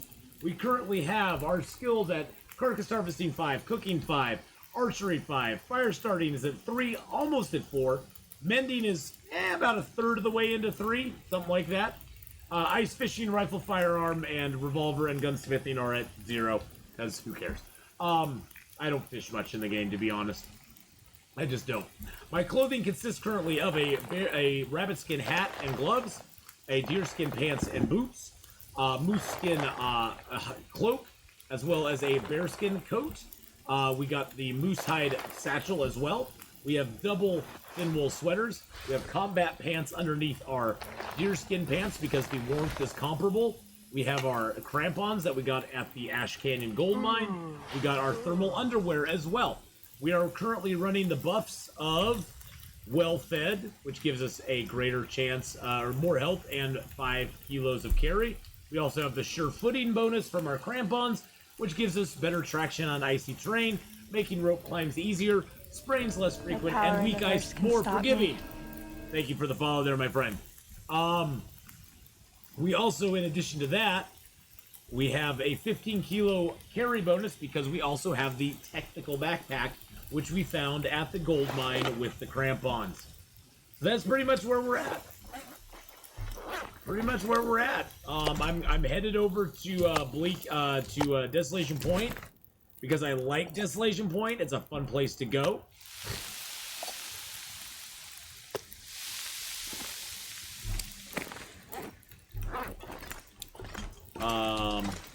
Boop. But you only do social media for fragrance reviews, yeah. I just don't do it outside of business. I just don't do it very much. I've never done a lot of social media in my personal life. Like, I'm not a Facebook poster or anything like that. I just don't post stuff up. Thank you. I'll be here all week. I just Snakey Doctor cheered X50. Morbid curiosity. Why 33 days in Milton? Why 33 days in Milton? Well, that's where we had intestinal parasites. We had intestinal parasites in Milton. We got them there. And then we went down to the Milton Basin and camped out there for a bunch of days. We got all the mushrooms we needed, went down to the Milton Basin, and we just spent a lot of time there to get over the parasites. And it takes 20 days to get over parasites. Plus, we had moose hides curing there, so we made our moose hide satchel, and our moose hide coat, and our bear hide coat, and our bear hide bedroll while we were in Milton. So we made all those things right there. So that's why we spent so much time there. You don't take a picture of your lunch, we want to see it. Yeah, see, I grew up in a time, and I think it's just a generational thing. I grew up in a time when there were things that were private in your life. Your life was a private, you had privacy, and you weren't looking for you weren't looking for random people to like photos of stuff that you did in everyday life. Where was your base in Milton? I usually base up in Milton at the trailer right by Hush River Valley, if the moose is there. It depends. It's either the trailer by the Hush River Valley entrance if the moose is at the pond. If the moose is not at the pond, it's the Milton Basin, and the moose is in the Milton Basin. I like the farmhouse. A time when we valued privacy. Yeah. Oh yeah. People just need to stop sharing as much about their life, because honestly, it's kind of scary. I mean, sure, when I'm in Disneyland, I'm gonna post up some photos on Instagram. I'm probably gonna, or Disney World. I'm probably going to do a couple of live streams from Disney World if I can do it. I'm probably just gonna live stream just walking around the park a little bit. So there's probably gonna be a couple live streams that I do from Disney World, just to say hi to you guys and see how you're doing and chill out with you for a few minutes. So, although I'm going to be gone from next Wednesday through the following Wednesday, we'll still have some stuff.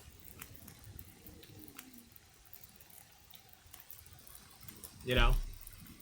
But yeah, that's the thing though. My day-to-day life, I don't care about my day-to-day life. And I don't see why anybody else would care about my day-to-day life, to be honest. I'm just like, no? No?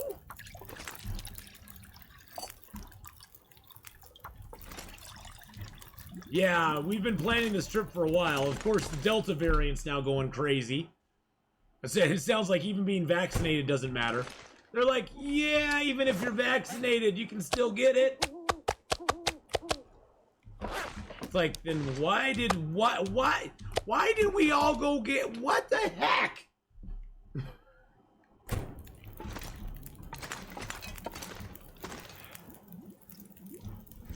Pics of your life or a picture of your TV watching a show.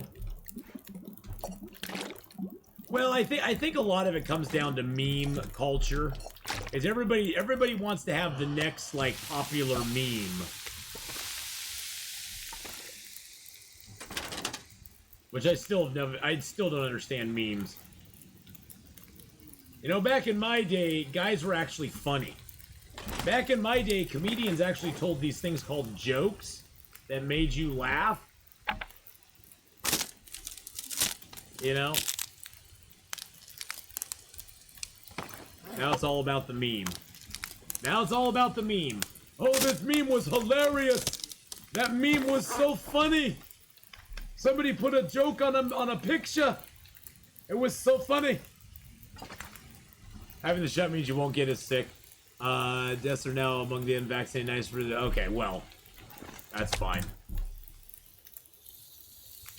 Oh, no, I'm not saying there isn't, Mark Wars. I'm not saying there isn't.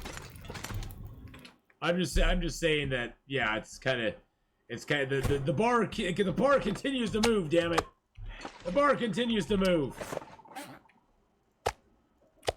I mean, I've gone back to even though it's not required in Oregon, when I'm outside and in public, I've gone back to wearing a mask. I just don't want to. I'm just like, better safe than sorry, you know. Better safe than sorry. I'm just like, oh, just wear the mask. It doesn't harm anybody. Sure, I get a weird look here or there, but I'm like, you know what? Screw you. I'm not looking at your weird pants you're wearing, okay?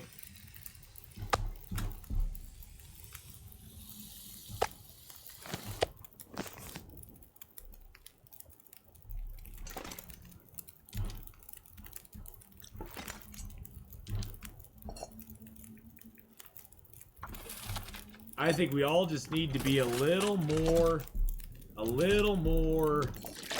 understand. Give me a little bit of understanding. Okay, we got some water. Good.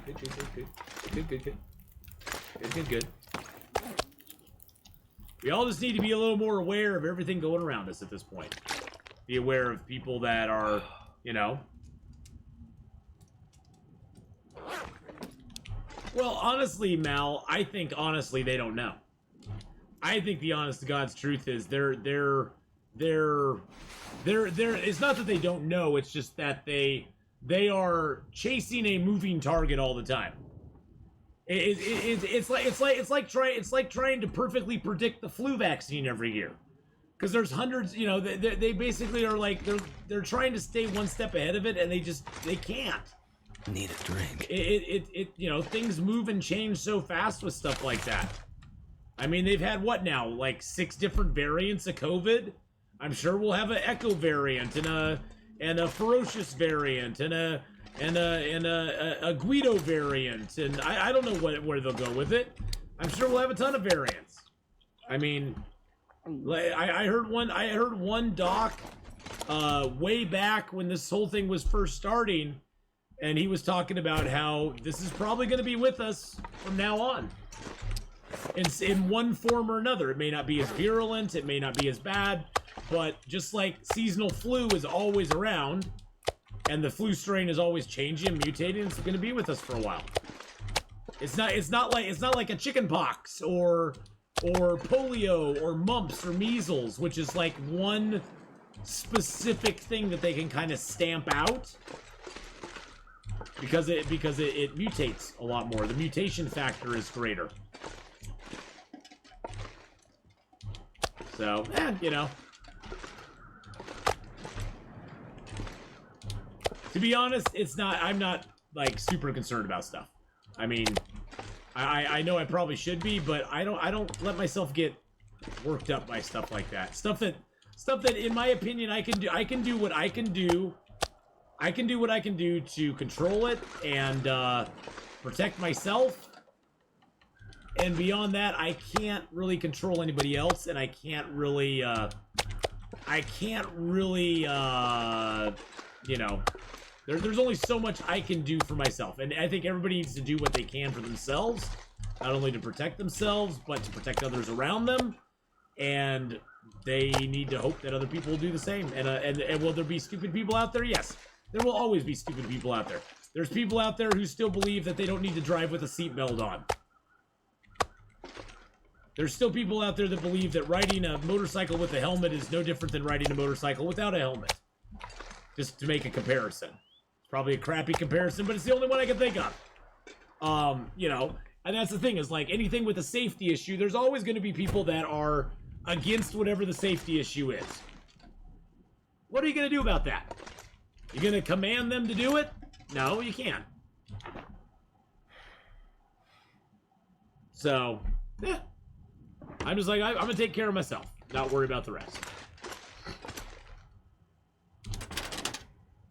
I think, didn't they shut down, I mean, well, and if you want to look at it from a cynical standpoint, think of it sort of like, you know, think of it sort of like natural selection. If somebody chooses not to and they get sick and pass away from it, that's not your concern, really. I mean, that's their choice. I mean, I would not hope that on anybody. I would not wish that on anybody, but is there anything I can do to prevent that? Not really. Is there anything I can do to get this box to line up perfectly with the other box? Now that I can control. That I can control right there.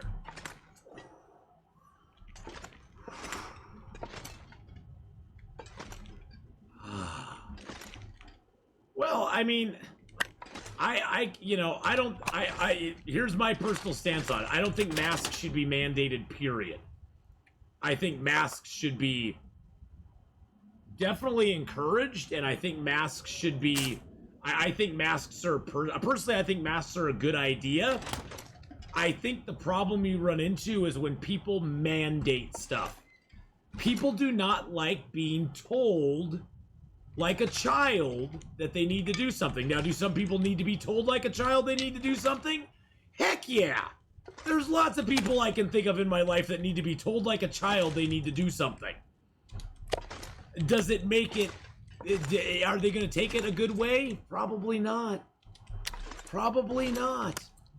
It's one of those things where people have a resistance against being told to do things. And it doesn't matter what it is. It's being told to lose weight. It's being told to brush their hair. It's being told to brush their teeth in the morning. Or to go see the dentist. Or, you know, whatever it is. People don't like to be told. Now, you can definitely encourage people to do that a lot. Definitely. A lot of people think they're way smarter. That's true, too. A lot of people think they're way smarter than they are. I used to think I was way... when I was young, oh man, let me tell you, when I was young, I was the smartest person in the room. And you know what? If you don't believe me, my younger self would have told you so. My younger self would have told me so.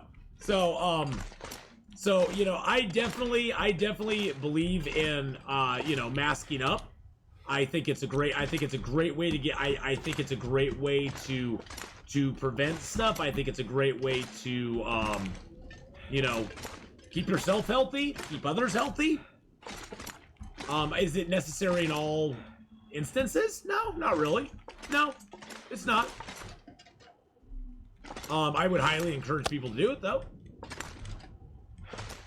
I mean, you know, if you're going to be out with a bunch of people that you have no idea who they are, just think about it. Just think about it. If you're out with a bunch of people and you have no idea who these people are, who they've been, and sort of think of it sort of like having sex with a complete stranger and not using protection.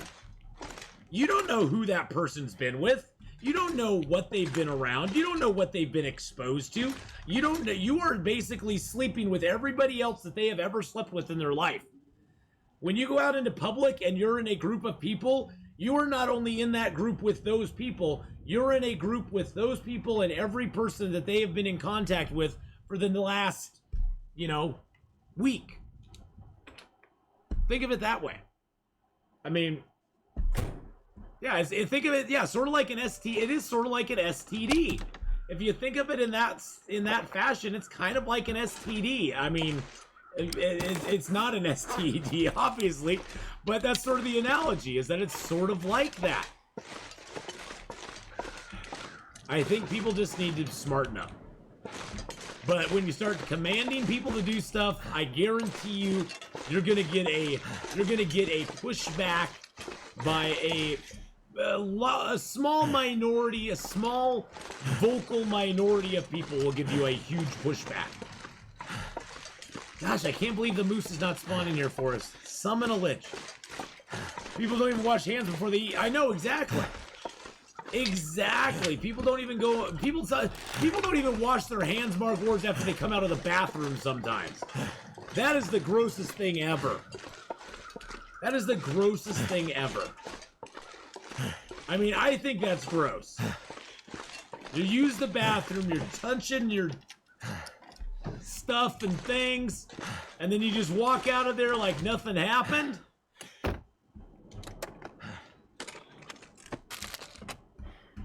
Talk about stuff and things. You're trying to get on the Mars mission? Ooh, nice.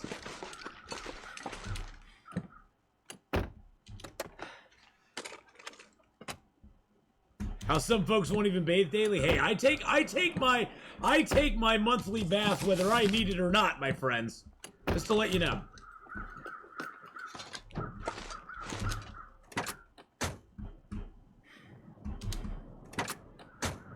Oh, I'm a total resistor. Tell me to do something, and that's the surest. You can encourage me to do something, but tell me to do something, and I just go no. My first response is no. And then I'll think about it. I'll be like, okay, I guess so. Useful. But my initial response is usually no. Don't tell me what I can't do. Don't tell me what I can't do. Tell me what I can't do. Exactly. Don't tell me what I can't do. Don't ever tell me what I can't do, ever! Don't tell me what I can't do! Don't tell me what I can't do! Exactly. Just don't tell me what I can't do. That's all I ask.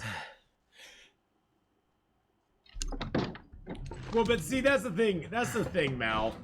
That is more of a human thing. You can push a human being to a certain point. At a certain point, and there's always going to be exceptions to the rule, but at a certain point, and everybody has a different point, but almost all humans at a certain point will go no and push back. Some will do it very quickly and very reactionarily, like I do. I'm a very reactionary pusher backer. And I push back pretty quick. I'm very resistant. I'm very resistant. Some people have a longer fuse and will let things go and let people basically screw them over. They will basically, they have a longer fuse. They have a longer fuse and are willing to be told what to do a lot longer. But even those people will eventually go, enough is enough. Enough. Enough. People all like to be told what to do, told to do what they want to do. Exactly. Exactly. Yeah, taking emotions out of decisions though is hard sometimes. Oh, I saw something in the tub. I thought it was my second underwear. Taking emotions out of your decisions is a tough thing to do. I'm not sure I can carry much more. Oh, shush your doodles. You'll carry what I want you to carry. I mean, I never got to stay home during the pandemic. My retail job went on just like it always did. My life changed, and the only thing that changed in my life during the pandemic is I didn't get to go on optional vacations with my friend, down to the beach or to the mountains or something like that. That was the only thing, and I wasn't a big vacationer in the beginning. Anyway. So yeah, if they both Mark Wars and Mel are like, yeah, if they told me to socialize more, I'd be like, no.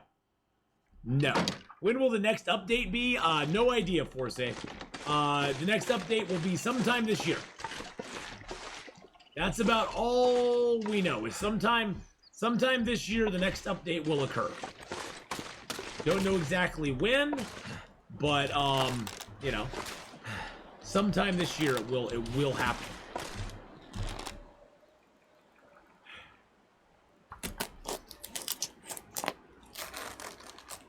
Well, fell off the bridge. Even Fauci has gone back and forth at least 15 to 20 times, documented, saying yes or no on masks. That's the problem when you are a flip-flopper. When you flip-flop on stuff, people stop believing you when you tell them to do something. Personally, I think wearing a mask is a good idea. But when you flip-flop on stuff, that breeds the conspiracy. That breeds people going, is it a good idea or isn't it a good idea? Is it right or is it not right? If you take a stand on something, right or wrong, if you take a firm stand on something, even if people don't like the stand you take, they believe that your stand is from the heart, and they believe that your stand is actually what you believe. When you don't take a stand on something, when you change your mind, it makes it very hard for people to believe you. Very hard. Very hard. And that's where the emotions come in.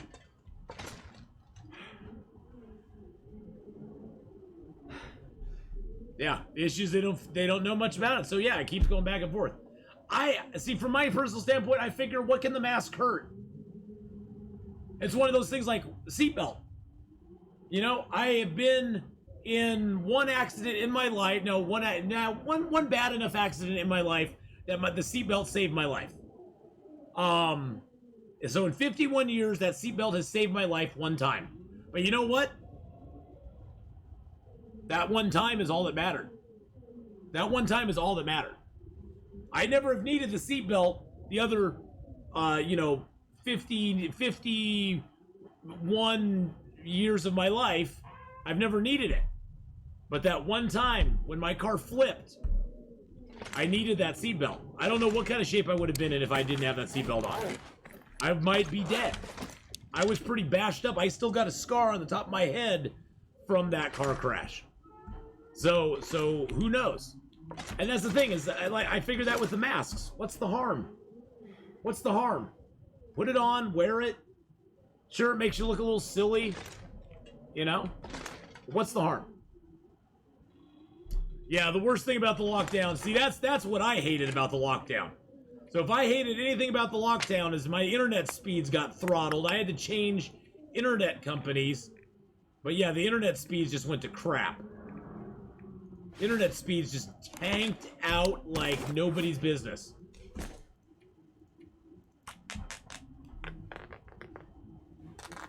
Yeah, master. Yeah, I don't have to smile at anybody. That's nice. That's nice. You rolled a car when 23. I haven't been wearing. If I hadn't been wearing a seatbelt, I might not be either. Yeah, I know exactly. That's the thing. Is like a seatbelt is something that I wear because, not because I'm being told to. Although now the government tells you to do it. I was wearing a seatbelt long before that. I was wearing a seatbelt long before the government ever told me to wear a seatbelt. You know, a seatbelt is something you wear just in case. Why not? Why not?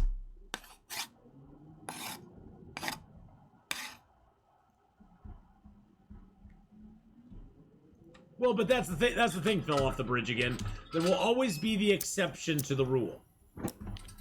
I don't have data to back me up, but I'd be willing to bet that more people's lives have been saved from wearing a seatbelt than from not wearing a seatbelt. I'd just be guessing. But I'd be willing to wager a pretty substantial amount of money that more people's lives have been saved. Because I've heard of people's lives being saved by not wearing one because they didn't get trapped in a burning car, or they were thrown from the car and the car then exploded, or they were thrown out when the car went in water or something. There's always an exception though. I mean, there's always nothing is absolute, and dealing in absolutes is a very tricky thing that we can get into because most people love to deal in absolutes all the time. Everything is positive or negative. There's no in between. Well, for me, fell off the bridge. I'm not looking at any evidence on it one way or the other. I'm just figuring what's the harm. I already have it. We were forced to wear it for so long. What's the harm wearing it a little bit longer? I mean, the old adage of when can you tell a politician is lying? His lips are moving. That adage holds true all the time, and that applies to both sides regardless. Both sides are interested in one thing: maintaining their power and staying in office. That is all they are concerned about. If you believe they are really concerned about you, you are fooling yourself. They can be concerned about certain things, but generally, they are concerned about staying in for the next election cycle and not losing their power. And that's not a Democrat or Republican or Libertarian thing. That's just how it is. I mean, they don't want to lose their job until they're willing to go to the private sector and work as a because that's the ultimate goal of any politician, is to make yourself powerful enough as a politician that when you leave politics, you'll be hired on by either a company or a lobbying group, and you will make way more money than you ever were as a politician. It's sort of like a job interview almost. It's sort of like a job interview for them. It's like, hey, look, I was in Congress for 25 years. You hire me for $20 million a year, and I can go lobby for you because I know all the guys that are there. It's a job interview. That's all it is. That's all it is. I mean, and sure, can they do some good things along the way? Of course they can. Again, there's no absolutes. It's not like they're in there going, whoa! No absolutes. They can do some good stuff while they're in there. But in the end goal is just like any other job. They want to give themselves experience that's going to get them a great lobbying or corporation job at the end of the run when they're no longer in there. And if they can avoid scandal and avoid pissing too many people off, they'll get out of there with a good payday. They'll get out of there with a good payday. So, and again, it doesn't make them good or bad. It doesn't make them evil. I mean, we all do that. Think of your job you have. You want to probably move up, make a little more money, and you want to get some more experience so you can go out there and make more money, get a better position. But you don't, in your job, in my job, we don't have the ability to affect other people's lives either. And I think the thing that a lot of people forget is that the politicians work for us. They govern only by the consent of the governed. And I think they forget that sometimes. I think sometimes they think we work for them. And we don't. I feel a lot of politics going on right now. I'm not getting political. I'm not saying I believe one thing one way or the other. I'm just saying that's what I believe about all politicians. But we just have to remember that. So, sorry, I did go off on a little politics there. A little politics. I'm sorry. I don't mean to go off on the politics. I know people get riled up about that. I'm just giving you my opinion on the general stuff. And I think change is good in politics too. I think change is good. I think change of people is good, and I think change of ideas is good. Ideas being exchanged is amazing. We gotta always be willing to listen to other people's ideas, even if we don't agree with them. Even if we don't agree. How about these sports teams? Oh, these sports teams are amazing. What sports teams? I don't know sports. I don't know sports. I don't know sports. I couldn't tell you. I couldn't tell you. Who's playing right now? Is there hockey going on right now? You'll probably get a warning for your political discussion. Nah, that's fine. I don't care. That's fine. Is hockey going on right now, or did hockey finish? I don't know. I heard there was a hockey something going on. Is football going on right now? Is football going right now? For those of you of the European, the Olympics. Oh yeah, I have no interest in that. I have no interest in Olympics at all. I mean, I think those people are amazing doing what they're doing, but I have absolutely like zero interest in the Olympics. None whatsoever. None whatsoever.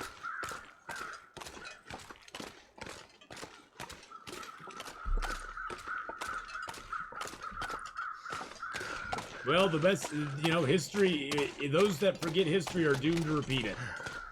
In so many ways. In so many ways. Well, where's all the wolves? There's like no wolves out here at all. The wolves are like, hands off Atheenon. We don't want to mess with them. No wolves. None whatsoever. Baseball's going on. Okay, baseball's going on. That's good. That's good. I used to like the Philadelphia Phillies. I think they're the ones with the red hat on them. I think they had a red hat. I like the Philadelphia Phillies. Baseball's big in Asia, I think. Yeah, baseball, especially in Japan, baseball is really big.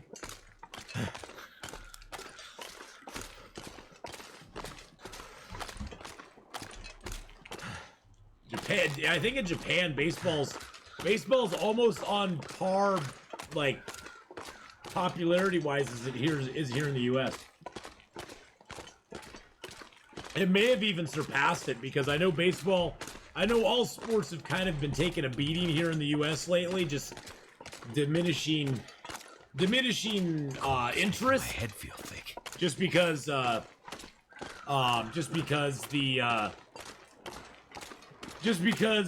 coup kept a lot of sports teams from playing and stuff, and yeah, Mel, it is kind of sad sometimes. It's kind of sad.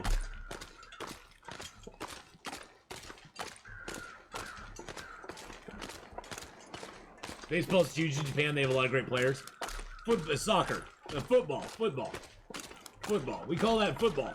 What we play here in the U.S., Mal, is oblong handball. It's egg handball is what it is. It's egg handball. We don't play football here in America. We play egg handball. For a bit. Those are the two different ones. That's how we refer to it for our European viewers. Football is football, and then we have egg handball here in the United States. Because really, our football here in the United States has nothing to do with feet at all. It has to do with the egg-shaped ball, and they touch it with their hands a lot. Where I think in real football, it's illegal to touch the ball with your hands, isn't it? Isn't it illegal to, like, use your hands at all? Except for the goalie. He can use his hands, I think. But nobody else can use their hands, right? I'm kind of fuzzy on it.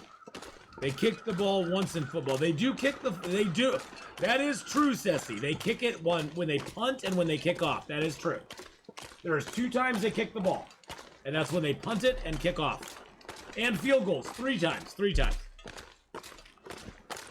Association football soccer, the most popular sport in the world, was originally known as association football. Newspapers seeking a shorter phrase began to refer to it as ASOC. The name was then shortened to sock and then grew back to soccer. But rugby's a great game. I saw it on the Olympics. It was fun to watch. Yeah, you can't touch the ball with your hands in football. Okay, good. I thought that's what, I thought those were the rules, but I just wanted to make sure. So I'm a little fuzzy sometimes. I'm a fuzzy little guy sometimes. Well, we've run the gambit today, boys and girls. We've run the gambit of masks. Oh, you know what? Mark Wars, I did not get permission. Can I talk about comic books and Doctor Who yet? I mean, we've talked about everything else. Can Doctor Who and comic books come in now? Yay! Yay! Something I actually really love. Something I actually really love. Let's get to the important things in life. Exactly. This masks and politics stuff, that's not important in life. We got way more important things like comic books and Doctor Who. Oh, there's a great show on Netflix. If you've not seen it, boys and girls, there's a great show on Netflix called The Movies That Made Us. This season, it has Die Hard, Back to the Future, Forrest Gump, and Pretty Woman. It's such a good show. It basically like looks how the movies were made, where they began, how they started, the pitfalls that they had. Forrest Gump was like Forrest Gump was almost not even made. They were ready to cancel Forrest Gump. It was almost pulled.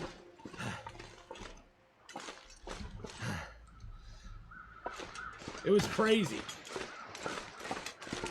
But, yeah. Definitely check out The Movies That Made Us. Last season, they had 4 other movies on it last season. I think it was Dirty Dancing, Die Hard, or maybe that was this season. Maybe Die Hard was this season. No. Was Die Hard this season or last? They had Die Hard on as one of them. I forget if I already said that one or not. But it's a good show. Good show. I quite enjoy it.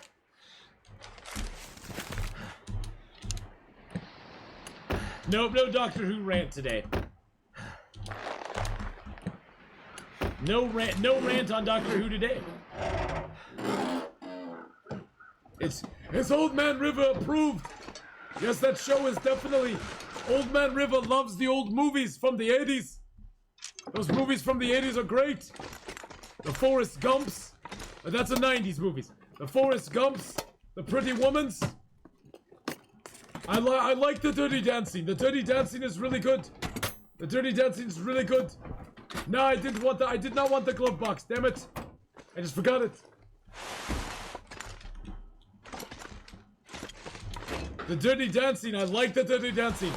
Maybe the dad in the show did not like the Dirty Dancing, but I like the Dirty Dancing. Robin Williams? Yeah, I know. Good old Robin.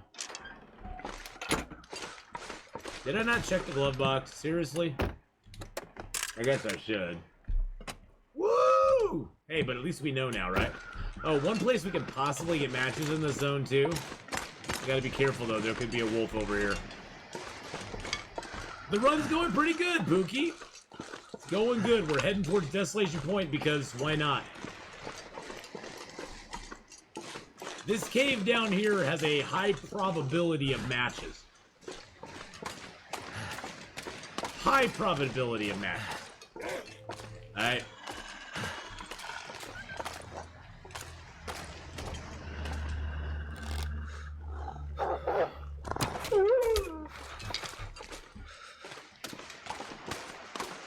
The world could use a Robin. The world could use a bunch. The world could use a Richard Pryor or a George Carlin these days to call out all the BS that's going on and to do it in a way that people like, oh yeah, I guess so. And or Robin Williams, exactly. We could use all those. You're on day 90. It's nice to listen to something while you're playing. Yeah, well, we're on day 1 something or another. And thank you for the glove box check there, Faith. I gotta give you points for that. Oh, we got him. Sometimes you get matches here. This is a frequent spawn for matches. It's not always down here, but I found them down here probably about 50% of the time. 50% of the time there'll be matches down here. So pretty good odds. Pretty good odds.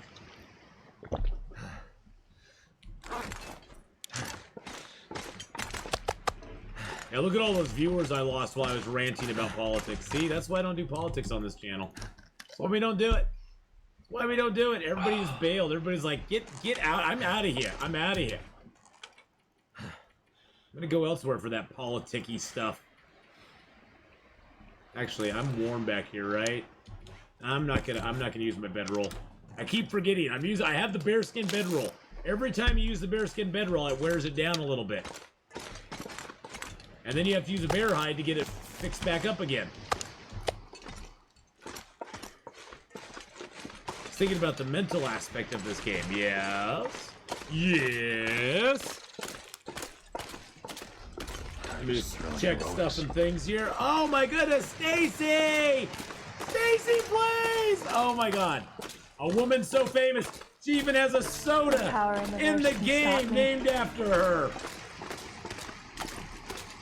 If you guys have not gone over and checked out Stacy Plays before, please do so.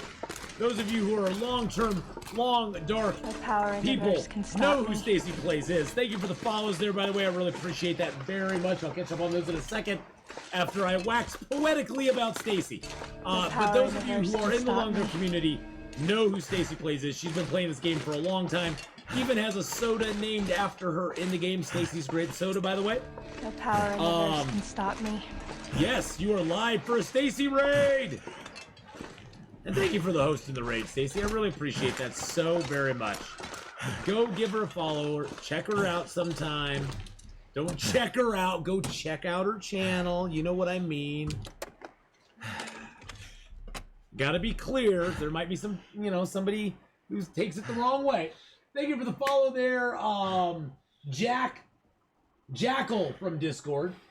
B likes green. Thank you for the follow. Dare Y Mick. Thank you for the follow. And Elliot's the bomb. Elliot's the bomb. Thank you for the follow.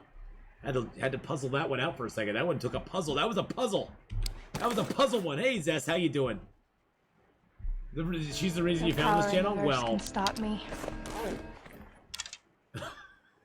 I'm just gonna call you Fog Mushroom. Thank you for the. No power in the How do you get away with that name? How do you get away with that name? Thank you for the follow. They're nightmarish as well.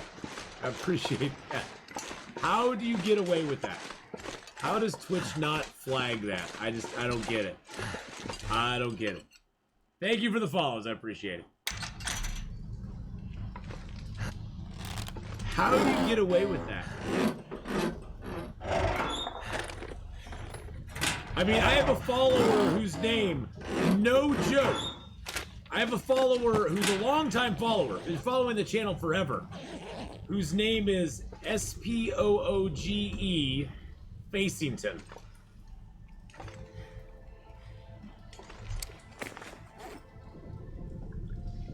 Think about it. Think about it for a second. That's his screen name on Twitch, and they let him have it.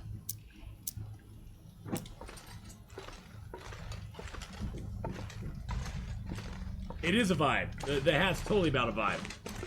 Yeah.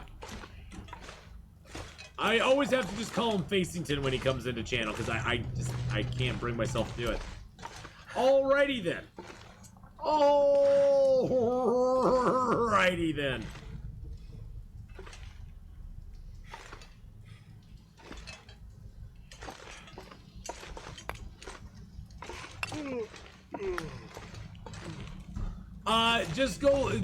No, don't go Google it. That'll be bad.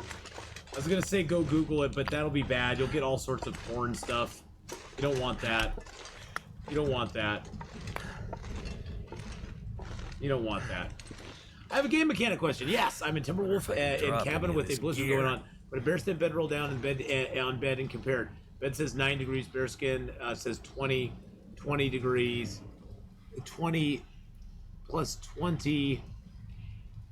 But both say this feels like 27. Okay, so hold on a second.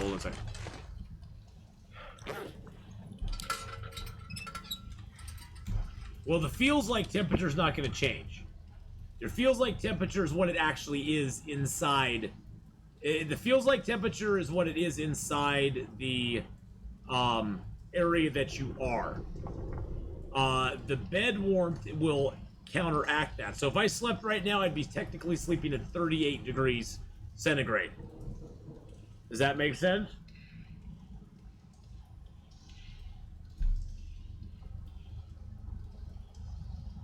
I thought feels like was what temp plus bedroll bonus. Too heavy.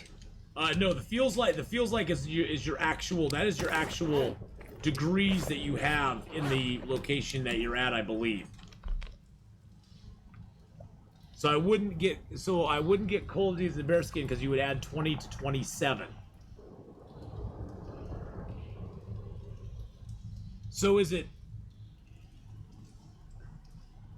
negative 27? Is it negative 27 or positive 27? I'm confused. I take it you're in Timberwolf in the Mountaineer's hut. That's why you're asking, right?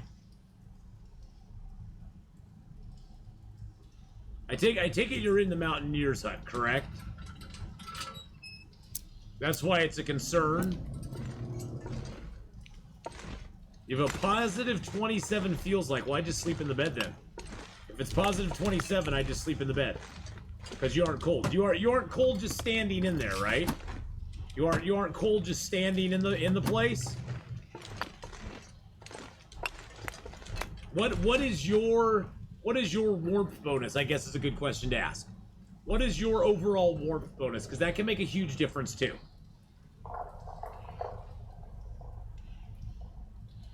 So feels like 27. I crawl into bearskin. It also depends what difficulty. There's a lot of factors. I always look at what my warmth bonus is. Like if I just open this up right now, in here, my feels like is 27 degrees positive. The air temperature is at 3. My wind chill is at 2. Your feels like temperature is going to be a combination of the air temperature, the wind chill, and your warmth bonus. That's what it is. That is what that feels like temperature reflects. Is those 3 factors combined. Your air temperature, your wind chill, and your warmth bonus. So that is what your actual feels like is.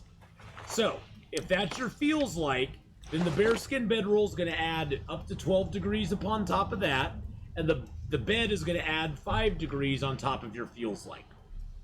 I guess that's a better way of looking at it. I'm trying to wrap my brain around the feels like temperature, but that's what the feels like temperature essentially is. It's your wind chill and your air temperature and your clothing all added and subtracted together. And I'm in Celsius. I'm in Celsius. So you're 32 with clothes. Okay. So yeah, I would just sleep in the bed. Now, it depends on the difficulty too. If you are in Interloper difficulty, you might consider the bearskin bedroll because the Mountaineer's hut can still get very warm or very cold during a very nasty blizzard. But I would probably risk it, to be honest.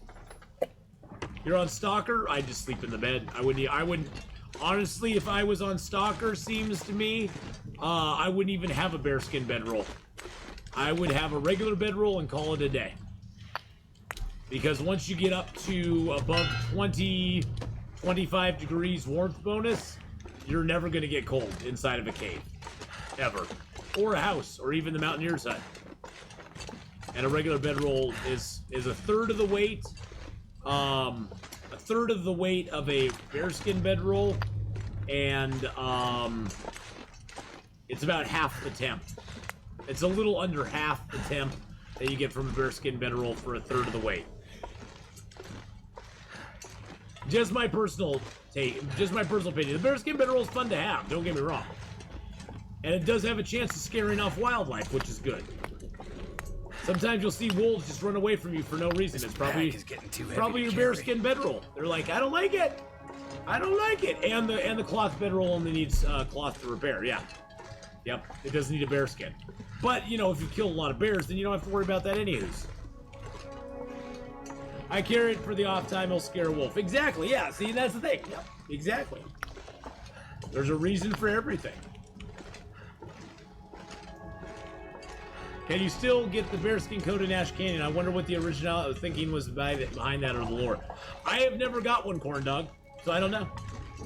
I have never got a bearskin coat in Ash Canyon. Never, ever, not once. Not one. Not one time have I ever got one. Maybe I'm just unlucky. Maybe it's Maybelline. Hey, some free wood matches! Woo!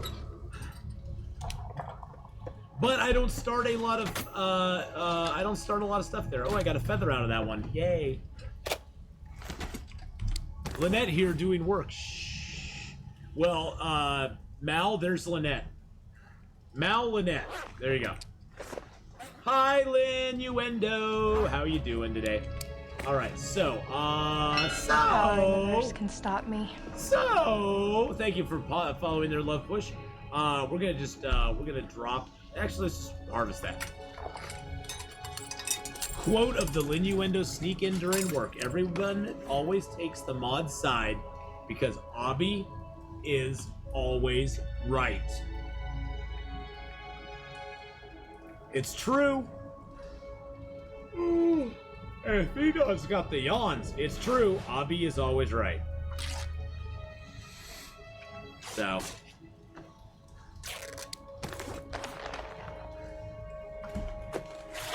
What can you do? When Abby's always right, you just gotta suck it up and deal with it. God, I'm getting hungry. I think I want to order. Some. I think I might just go for pizza weekend, or I may just go throw I may go get one of my freshly meals and eat that instead. I gotta think about it. It's getting to the hungry point though. The hungry man meal time.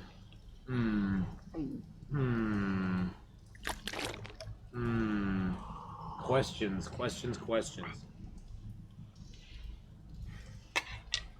Okay, so we're at exactly perfect weight. Oh, I got 32 coal on me. That's why I'm so heavy. I'm like, why am I so heavy? Oh, I got 37 coal.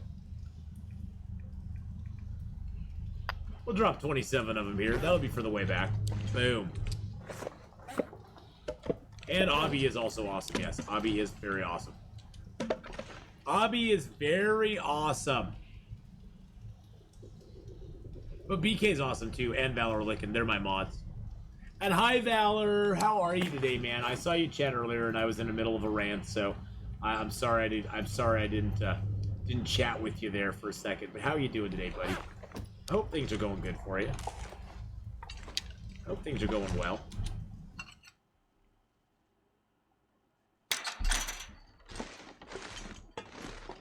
Yes, Mal was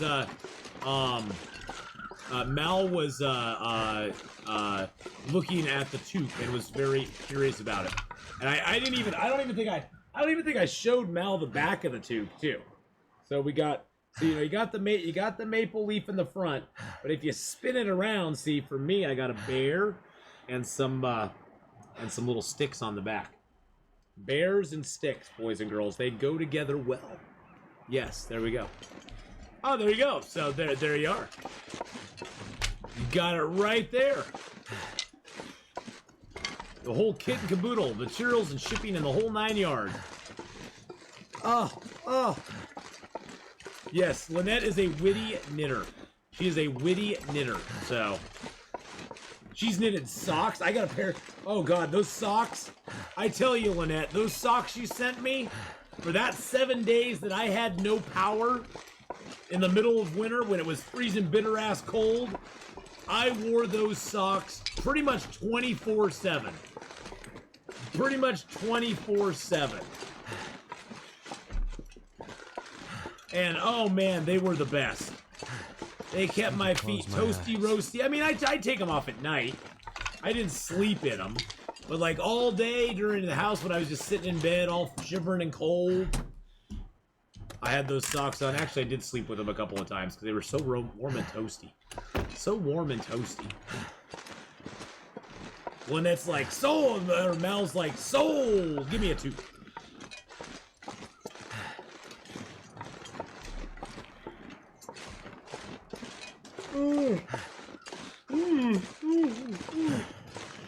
I did not get to sleep till like 1:30 last night. I don't know what it was. It must be, Mark Wars, it must be the couve, right? I'm coming down with the couve. That must be what it is. Maybe I need to do a mic check and that'll make it better. Or maybe play the forest and that'll make it better, right?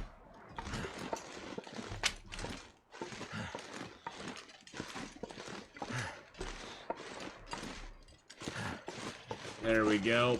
Boop, ba-doop. So usually I head up this way to the church when I enter this zone. Just because the church is kind of a nice little spot. The church has the moose nearby it. There's quite a few rabbits around it. It's just a good little spot to kind of hole up. And you can go into the mine here. We'll probably go into the mine and sleep, to be honest. But I want to get a couple rabbits first, because my rabbit clothing is getting a little bit distress. A little distress. Finally got rid of the broken ribs! Woo! Yay for broken rib relief!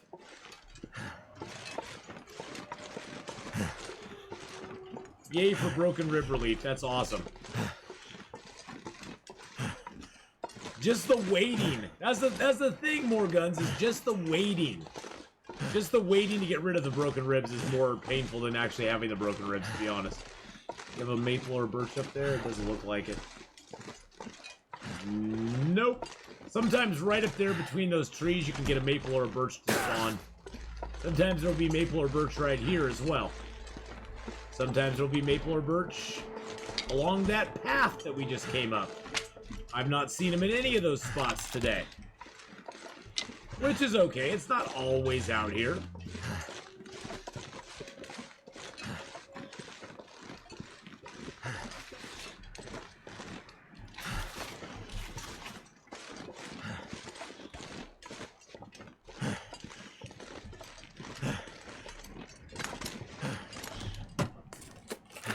Alright, empty. Got a book we'll never use, but it's a good fire starter. Now, on non-interloper games, this is a great place to come for a gun or ammunition. Usually there's always a gun or ammunition inside this church. Usually it's a revolver if it's a gun, but there's sometimes rifle ammo as well as revolver ammo in the church as well. Oh, I shot too low. I'm used to the, I gotta get my bow shooting back. I got a little too used to Horizon Zero Dawn, which is basically a point and shoot. Oh, shoot. I'd lay down right here if I thought I'd ever wake up again.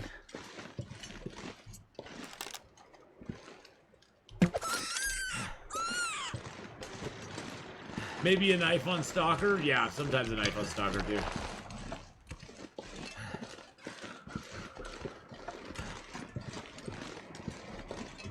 Let's go see if we got a moose. The moose here barely ever spawns. I think, how long did you wait here for a moose, Mark Wars? I think you waited like a month in game or 2 weeks in game, or you waited like a crazy amount of time. Crazy amount of in-game time for the moose to spawn here finally. I just give up if I can't find him. I'm just like, never mind.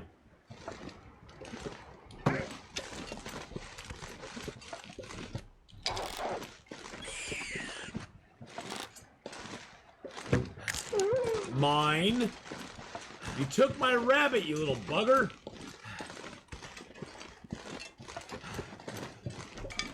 It's starting to weigh me down. Well, what we can do is we can just go.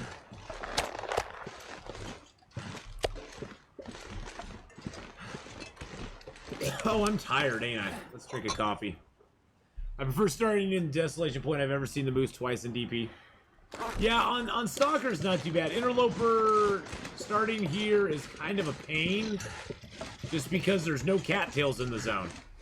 Food is your like main concern. Pretty much this is a loot and get out of zone early in the game. It's fine once you're you know, positioned like I am, where I have a lot of gear and stuff. It's fine to come back to this zone and kind of have some fun. Look around for the moose, kill the bears, kill the wolf, go to the Riken, travel around, do some stuff and things. But early in the game, this is kind of a loot up, get out.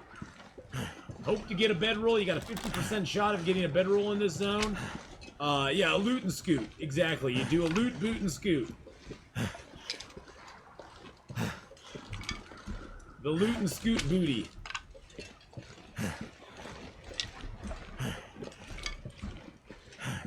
I got stopped at the Quaset 3 times before I could get inside. I was almost 250 hours of broken ribs. Oh my god. I can't even imagine that. Dang, not once, not twice, but 3 moosies decided to play the xylophone on your ribs.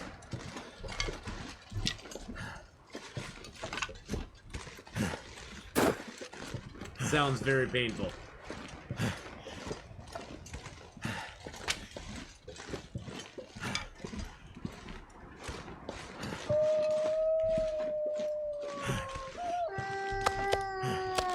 This gear's starting to slow me down.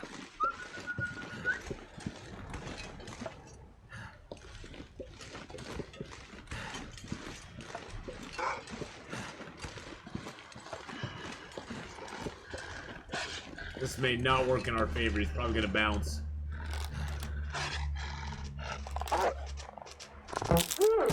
Hey, it worked in our favor.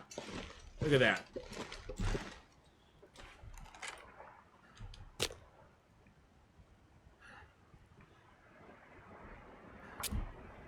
Look at that. I got wolves to the left of me and wolves to the right, and I'm stuck in the middle with you.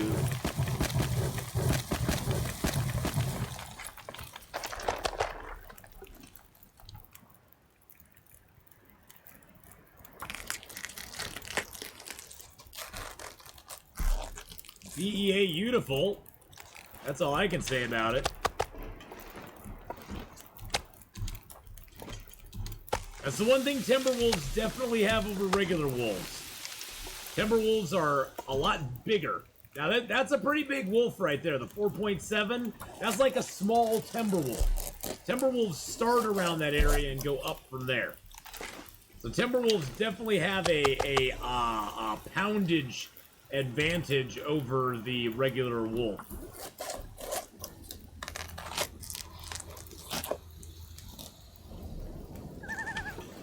Three stomps in 5 minutes you couldn't get away from him? Oh, that sucks so bad. I can't even imagine. I would be so pissed at that point. Something's making me feel really tired. I would just be so pissed. I'd just be like, okay, never mind.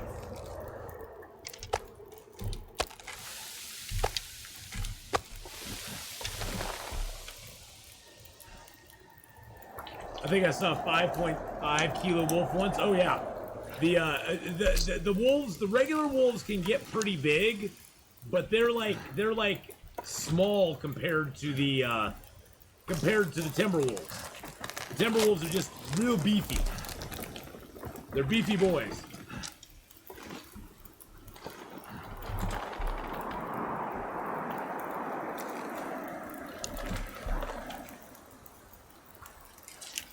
The max is 6 or 7. Yeah, I think the max is 6 or 7. They're like a small deer almost. That's the thing, is like a Timberwolf is almost like a small deer in size.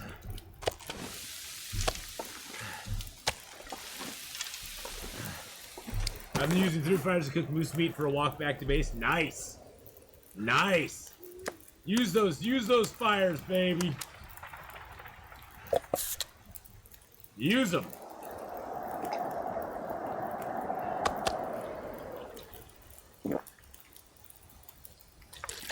I do need to make a little bit of water. We may have to move this operation up to the, we may have to move this operation up to the fire pit up there.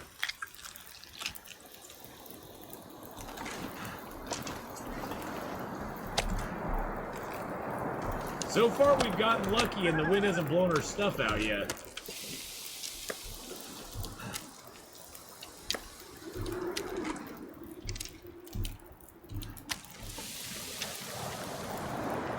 So far. We'll see in a second. Just like me, a small deer. Hey, Connor J! How's it going, buddy? That's my nephew, boys and girls. If you didn't know that already. Mark Wars, Connor J sighting, Connor J sighting. Whoop, whoop, whoop, whoop.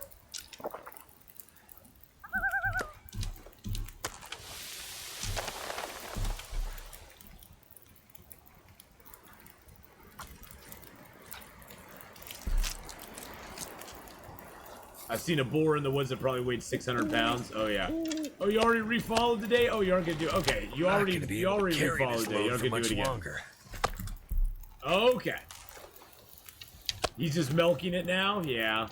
What Mark Wars does, or that's what Connor J does. He just milks it. He milks it for all it's worth.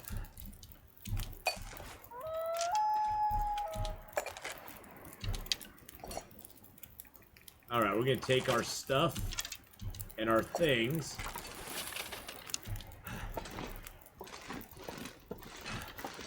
Up here. The flow age of Mark Wars? I don't think he has a flow age, but he does have a follow age. There we go. 21 seconds! 21 seconds! I hate autocorrect. Autocorrect is so... Yeah, autocorrect is so bad. It's like, oh, you meant this word, right? It's like, no, I didn't. I did not mean that word. I meant this word. You're putting words into my mouth. Been putting words into my mouth. I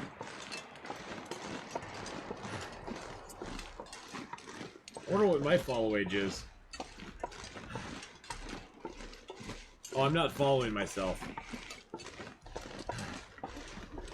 I have a watch time, though. I spent 10 months, 11 days, and 23 hours watching Atheenon.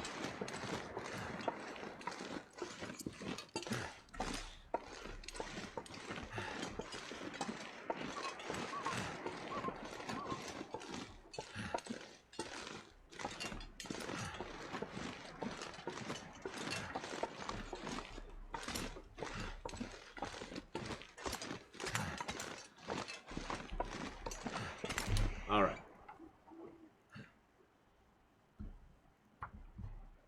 We'll just do this the old-fashioned way. This is where we're going to sleep tonight, boys and girls. We got water going out there. We're going to sleep tonight here. One thing you may not know about this church also is this church is sort of like the Mountaineer's hut. Well, in a way. Turned out pretty well. It's like the Mountaineer's hut in the sense that you can cure items in here.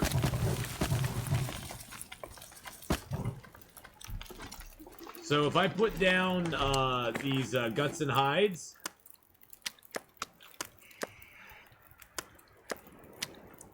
they will all start to cure. And so this part is all indoor. If you step through this here, notice how the temperature starts to go down. This is all outdoor out here. So you put your meat down out here. You put your guts and hides inside the church and see how they're already starting to cure. You can cure birch in here and maple in here. It's great to have stuff cured here because it's like a hop, skip, and a jump away from the exit. So it's kind of cool. It's kind of cool.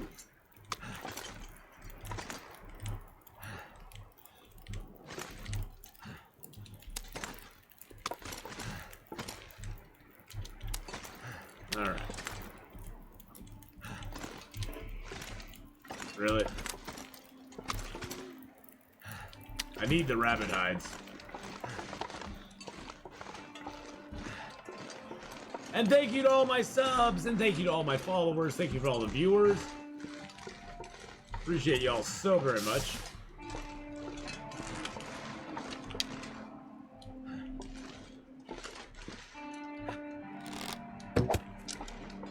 Ah, I want another rabbit hide. It's the only reason to go for rabbits these days. No power in the verse can stop me. Really, Mr. Rabbit? Thank you for the follow there as well. Appreciate that very much. Really? I mean, it's kind of hard to see him, but...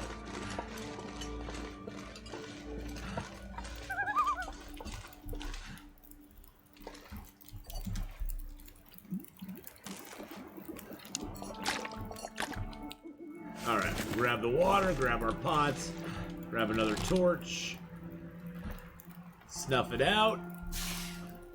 Miscellany! Hello, hello. Well, you're here just at a weird time, Miscellany, because we're actually going to stop playing Long Dark now. I'm playing Long Dark for a little over 4 hours, and we're going to be switching over to a new game. Do you still have any non-beachcomb birch and maple left? Oh yeah, tons, lots. We'll get on Will. We'll get on Will for just a second after we get off this character. I got a lot.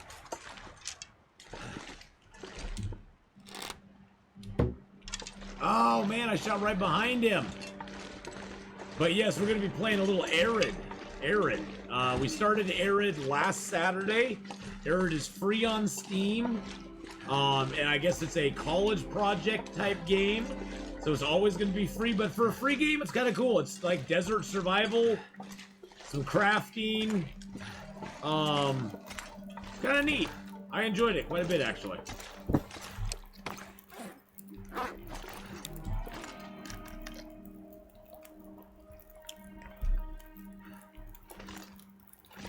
Alright, I need to add a little more fuel to the fire.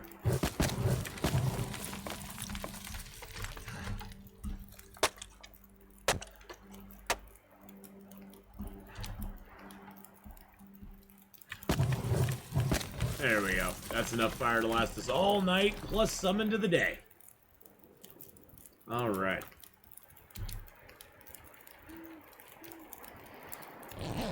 Alright, we'll get some sleep. Then we'll swap her out here. Alright.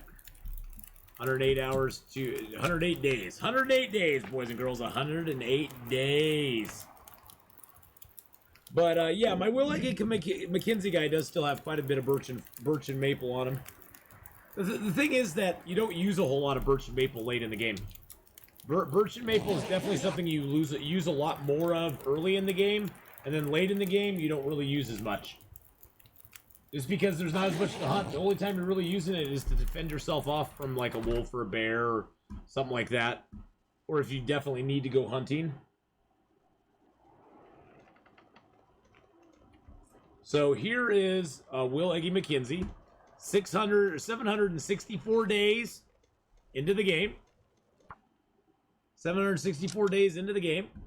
We're next time we play him, we're going to be leaving Ash Canyon. Right now, we are in Ash Canyon at the... Oh, jeez.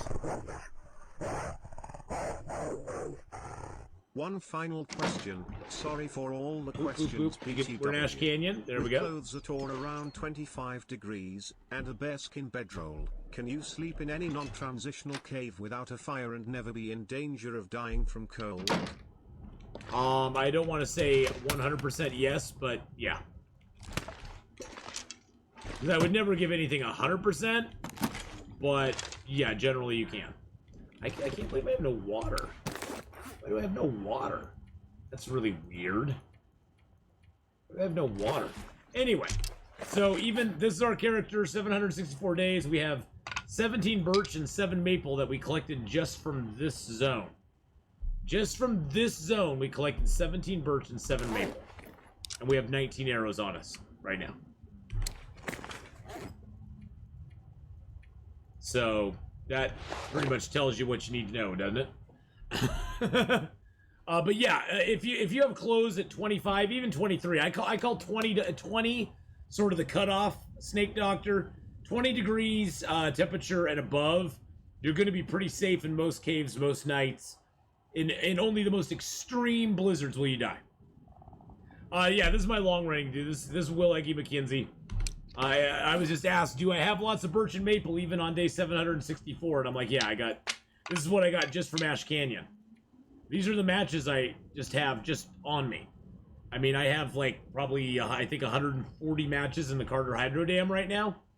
These are the matches that I just happen to have on my character.